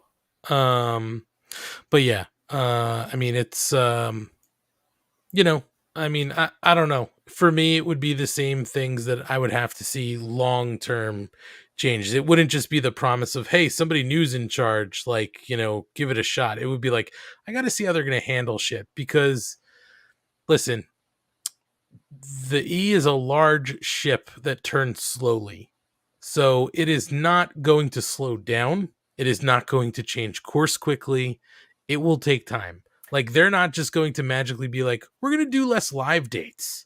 You know what I mean? No. Yeah. I will say the only thing that felt swift that I saw was they were pushing this guy, Austin Theory, who nobody was really interested in, really heavily down our throats. Same thing where they were like booking heat on themselves, and they absolutely, in the first 45 minutes of Raw, neutered him on the mic and then physically, like, destroyed him. So it was really weird that they cut off his balls on Raw. Like, I was like, listen, I know they were talking about going to PG-14, but they might as well have with what they did to that guy. Like, that was the only thing that I was like, okay, there's some they're trying to send a message of some sort, but you're right in that I think it'll take 6 months to a year before we even are having a conversation of like, where they're and a not, lot can change. where they're not insulting my intelligence. Yeah, and a lot can change. I mean, there's a lot of rumors that they're going to be they want to sell. Seems more likely now that Vince is gone. No saying that if they sell that Stephanie and Triple H stay around. You know, you could get back into another scenario where it becomes less pro wrestling than even under Vince because they sell to someone who doesn't want that. I'm not saying that, but I'm just there are so many variables. However, I guess people do have a right to look at Triple H's NXT run, which was some of the best stuff out there, and go, okay, if he can bring this up to the main roster, we're in a really good shot. No guarantees, because like you said, Ant, the biggest person in the way that they need to get rid of is Kevin Dunn. I cannot watch. Yeah. I mean, you're speaking Greek to me only because I'm being honest with you. You can continue to talk about it, but like I have not watched any WWE. It wouldn't matter. Kevin Dunn's been there since you watched it. Kevin Dunn is the guy who's responsible for all the camera cuts. He's the guy who's responsible. About that. Yeah, he's that guy. So until they get rid of him, which the rumors are he's on his way out, until they get rid of him, it won't feel entirely different because that's actually the stuff that makes it hard for me to watch. Yeah, I get very annoyed. On a roller coaster. It's great. Yeah. Well, the other thing that I had read, a couple rumors that were circulating, was that Triple H is really just going to be there for final approval. Like he's not going to be so hands-on. That right now the prevailing thought is he's just going to basically be in the Vince chair, where things had to go to Vince for final approval, and he would either approve them or not. So he's not going to be writing TV. He's just they're going to take stuff to him and be like, you like it? And he'll be like, nope. And that's it. It won't pass. Which sure could be good because he's a little more in tune, I guess, with the younger crowd. But don't forget, Triple H is not some young fucking kid either. And they still have a creative, they still have a creative staff too that they've put in place that are children's television fucking writers. So yeah, but his strength necessarily isn't being the youth. It's the logic he applies. He allows his product to actually be logical, which is their biggest issue. There's seeds of hope for the first time as someone who has to cover this fucking bullshit. You've made your bed. Now sleep in it. I would like to sleep soundly. Like if they could just make things make sense. The thing that's hopeful about it is all of Hunter's guys from NXT that are on the main roster are the ones that I think could immediately make some really big changes that are good. But we'll see. I mean, it's just going to be 1 week at a time, but it's kind of fun. It's like, it's fun. It's fun to have this in pro wrestling right now. There's no negative for them to them improving. It only is better for fans because again, it gives us more options to watch. It makes AEW. I don't know if they can necessarily raise their game because they're pretty high, but it makes them keep their game up. And then you have that ability to trade talent, for which for a while was going to be limited because even with Cody's success in WWE, I still think there was going to be limits. Maybe not as existent if, and it's a big if, but if Hunter is able to regain form to NXT. But like you said, Ant, it's a big machine. He may never get the power he needs because Vince had a creative and Hunter had a creative are not the same thing. No. I think we can all accept that. But I can say it literally could not have gotten any worse. So that's true. Well, the other thing too is don't forget that Hunter was at the helm of NXT for a long time before it became what was good, and then they pull him off of it, right? So who knows how long it might take for him to be in creative control of Raw and or SmackDown, you know, and sort of right the ship. My whole point to the ship turning slowly and you know, not changing course or the machine's not going to slow down is when you look at some of the other things that people might have found attractive about AEW, the fact that you have a little bit more creative control, you don't have as many TV dates that you have to be at, you can work independent things, you can do things on your own, they don't take a cut of everything. Like that stuff's not going to change. You know, they're still going to do business the way they did business. So there's always going to be those things you have to weigh out, you know, and if you're a Cody Rhodes, sure, you can call some of those shots and make some of those requests, but If you're, and I'm just throwing a random name out there, if you're a Ricky Starks, you can't call those shots. You're going to take the deal they give you and deal with everything they have, and that's going to be your deal.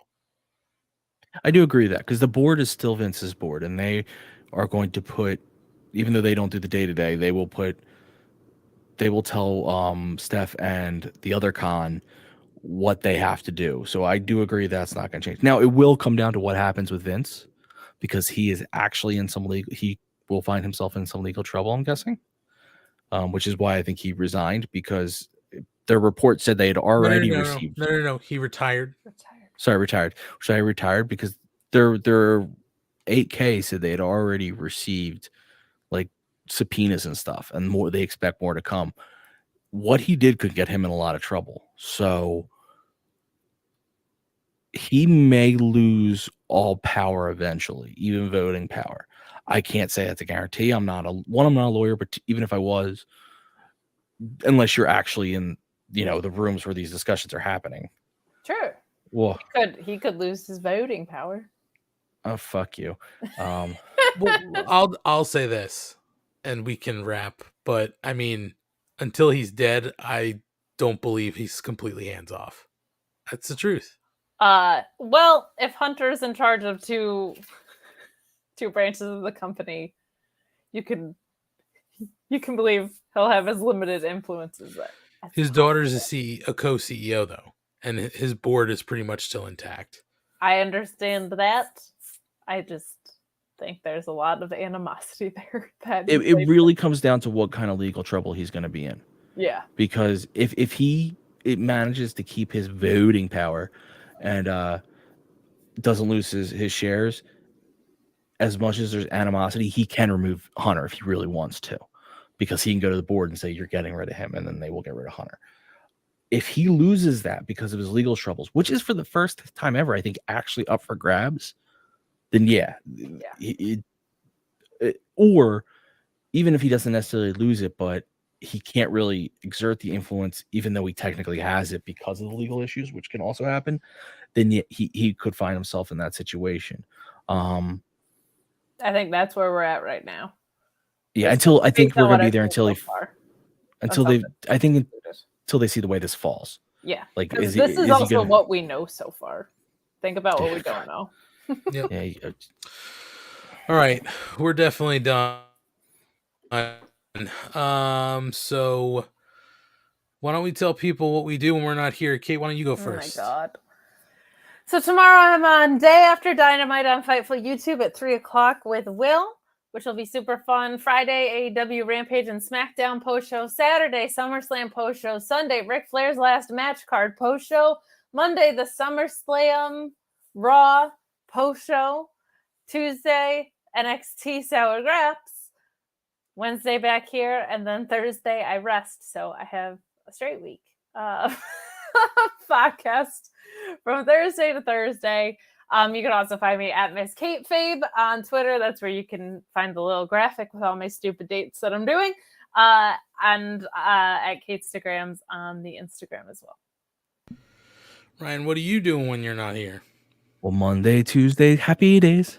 Wednesday, Thursday, happy. Sorry, that's what just Kate sounded like to me for a little bit there. On Mondays and Tuesdays, I am live tweeting Dark and Elevation from Mark Order Pod. The rest of the week, you can find me there if you want to interact with me. Again, just don't be a dick, and I'll interact with you. Other than that, that's all I really. Besides here, that's all I really do. So Schlong and good night. And as Schlong said, you can find us on Twitter at Mark Order Pod. Also, our Instagram, TikTok, YouTube, Facebook, all at Mark Order Pod. Hit a link tree in any of our profiles and find all the other socials if you're having trouble finding them. And don't forget to request your free stickers that we'll send to you. Just give us your full name, your mailing address, and the country you live in so I can get them to the right place. And they're completely free. Also, we thank everybody who watched along with us tonight. Hi, how are you? Thanks for joining us. The Rob Humphreys, the Electric Mayhem, Jesse Ozog, Mark Quill, Asian Dro, KJG from the Shining Wizards was here earlier. I'm forgetting a whole bunch of people. Kyle K. Sparks, Eric Freeds, ex-friend Eric Freeds, ex-friend Rob Humphrey. We kid. Thanks for watching along with us. And if you're listening in podcast form, we thank you too. Don't forget, wherever you're listening, rate, review, subscribe. All those things do help us out. But if you've never checked us out in video form, you certainly should. It's a lot of fun. Ryan changes his backgrounds. There are some visual gags that you should certainly check out. You can go to our YouTube page. All those are there to watch for free, as well as the bonus shows that we do. And we are planning to do a Battle of the Belts bonus show. That'll be an all-money edition right now. And there's an FMK we have lined up for that episode. So we'll get an answer to a very special Mrs. Money FMK that night, Kate. Thank the Lord, because if you didn't do that, I was going to ask who the 4 pillars of her heart were. That's also a good question. I also do just want to say the people that followed us over here from Fightful, they hit 8,000 subscribers on Fightful Select, which is an insane number to think about. A year ago, they were at about the 2,000 mark. So just thank you for the support that we get over there, because it helps people like me stay employed and get occasional bonuses for fun things. So, well, there you go. But we will be back next week at our normal time, 10:15 Wednesday night on the Mark Order podcast. So be sure to come back, chat us up, and, should be a fun episode of Dynamite with the Undisputed Elite turning up. And we'll discuss Rampage and all the news and notes from the week. So we'll catch you next week. Kate, Ryan, thanks a lot for a fun night. And we'll see you all next week here on the Mark Order podcast.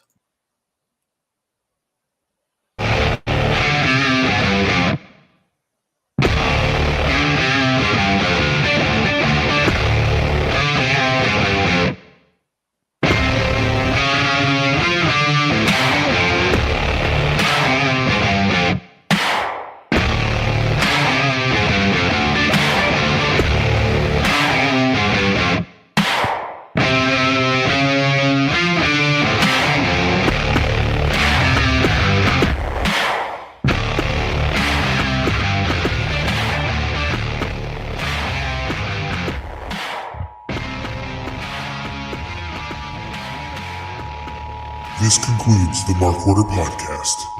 We now return you to your regularly scheduled programming. Join the Mark Order.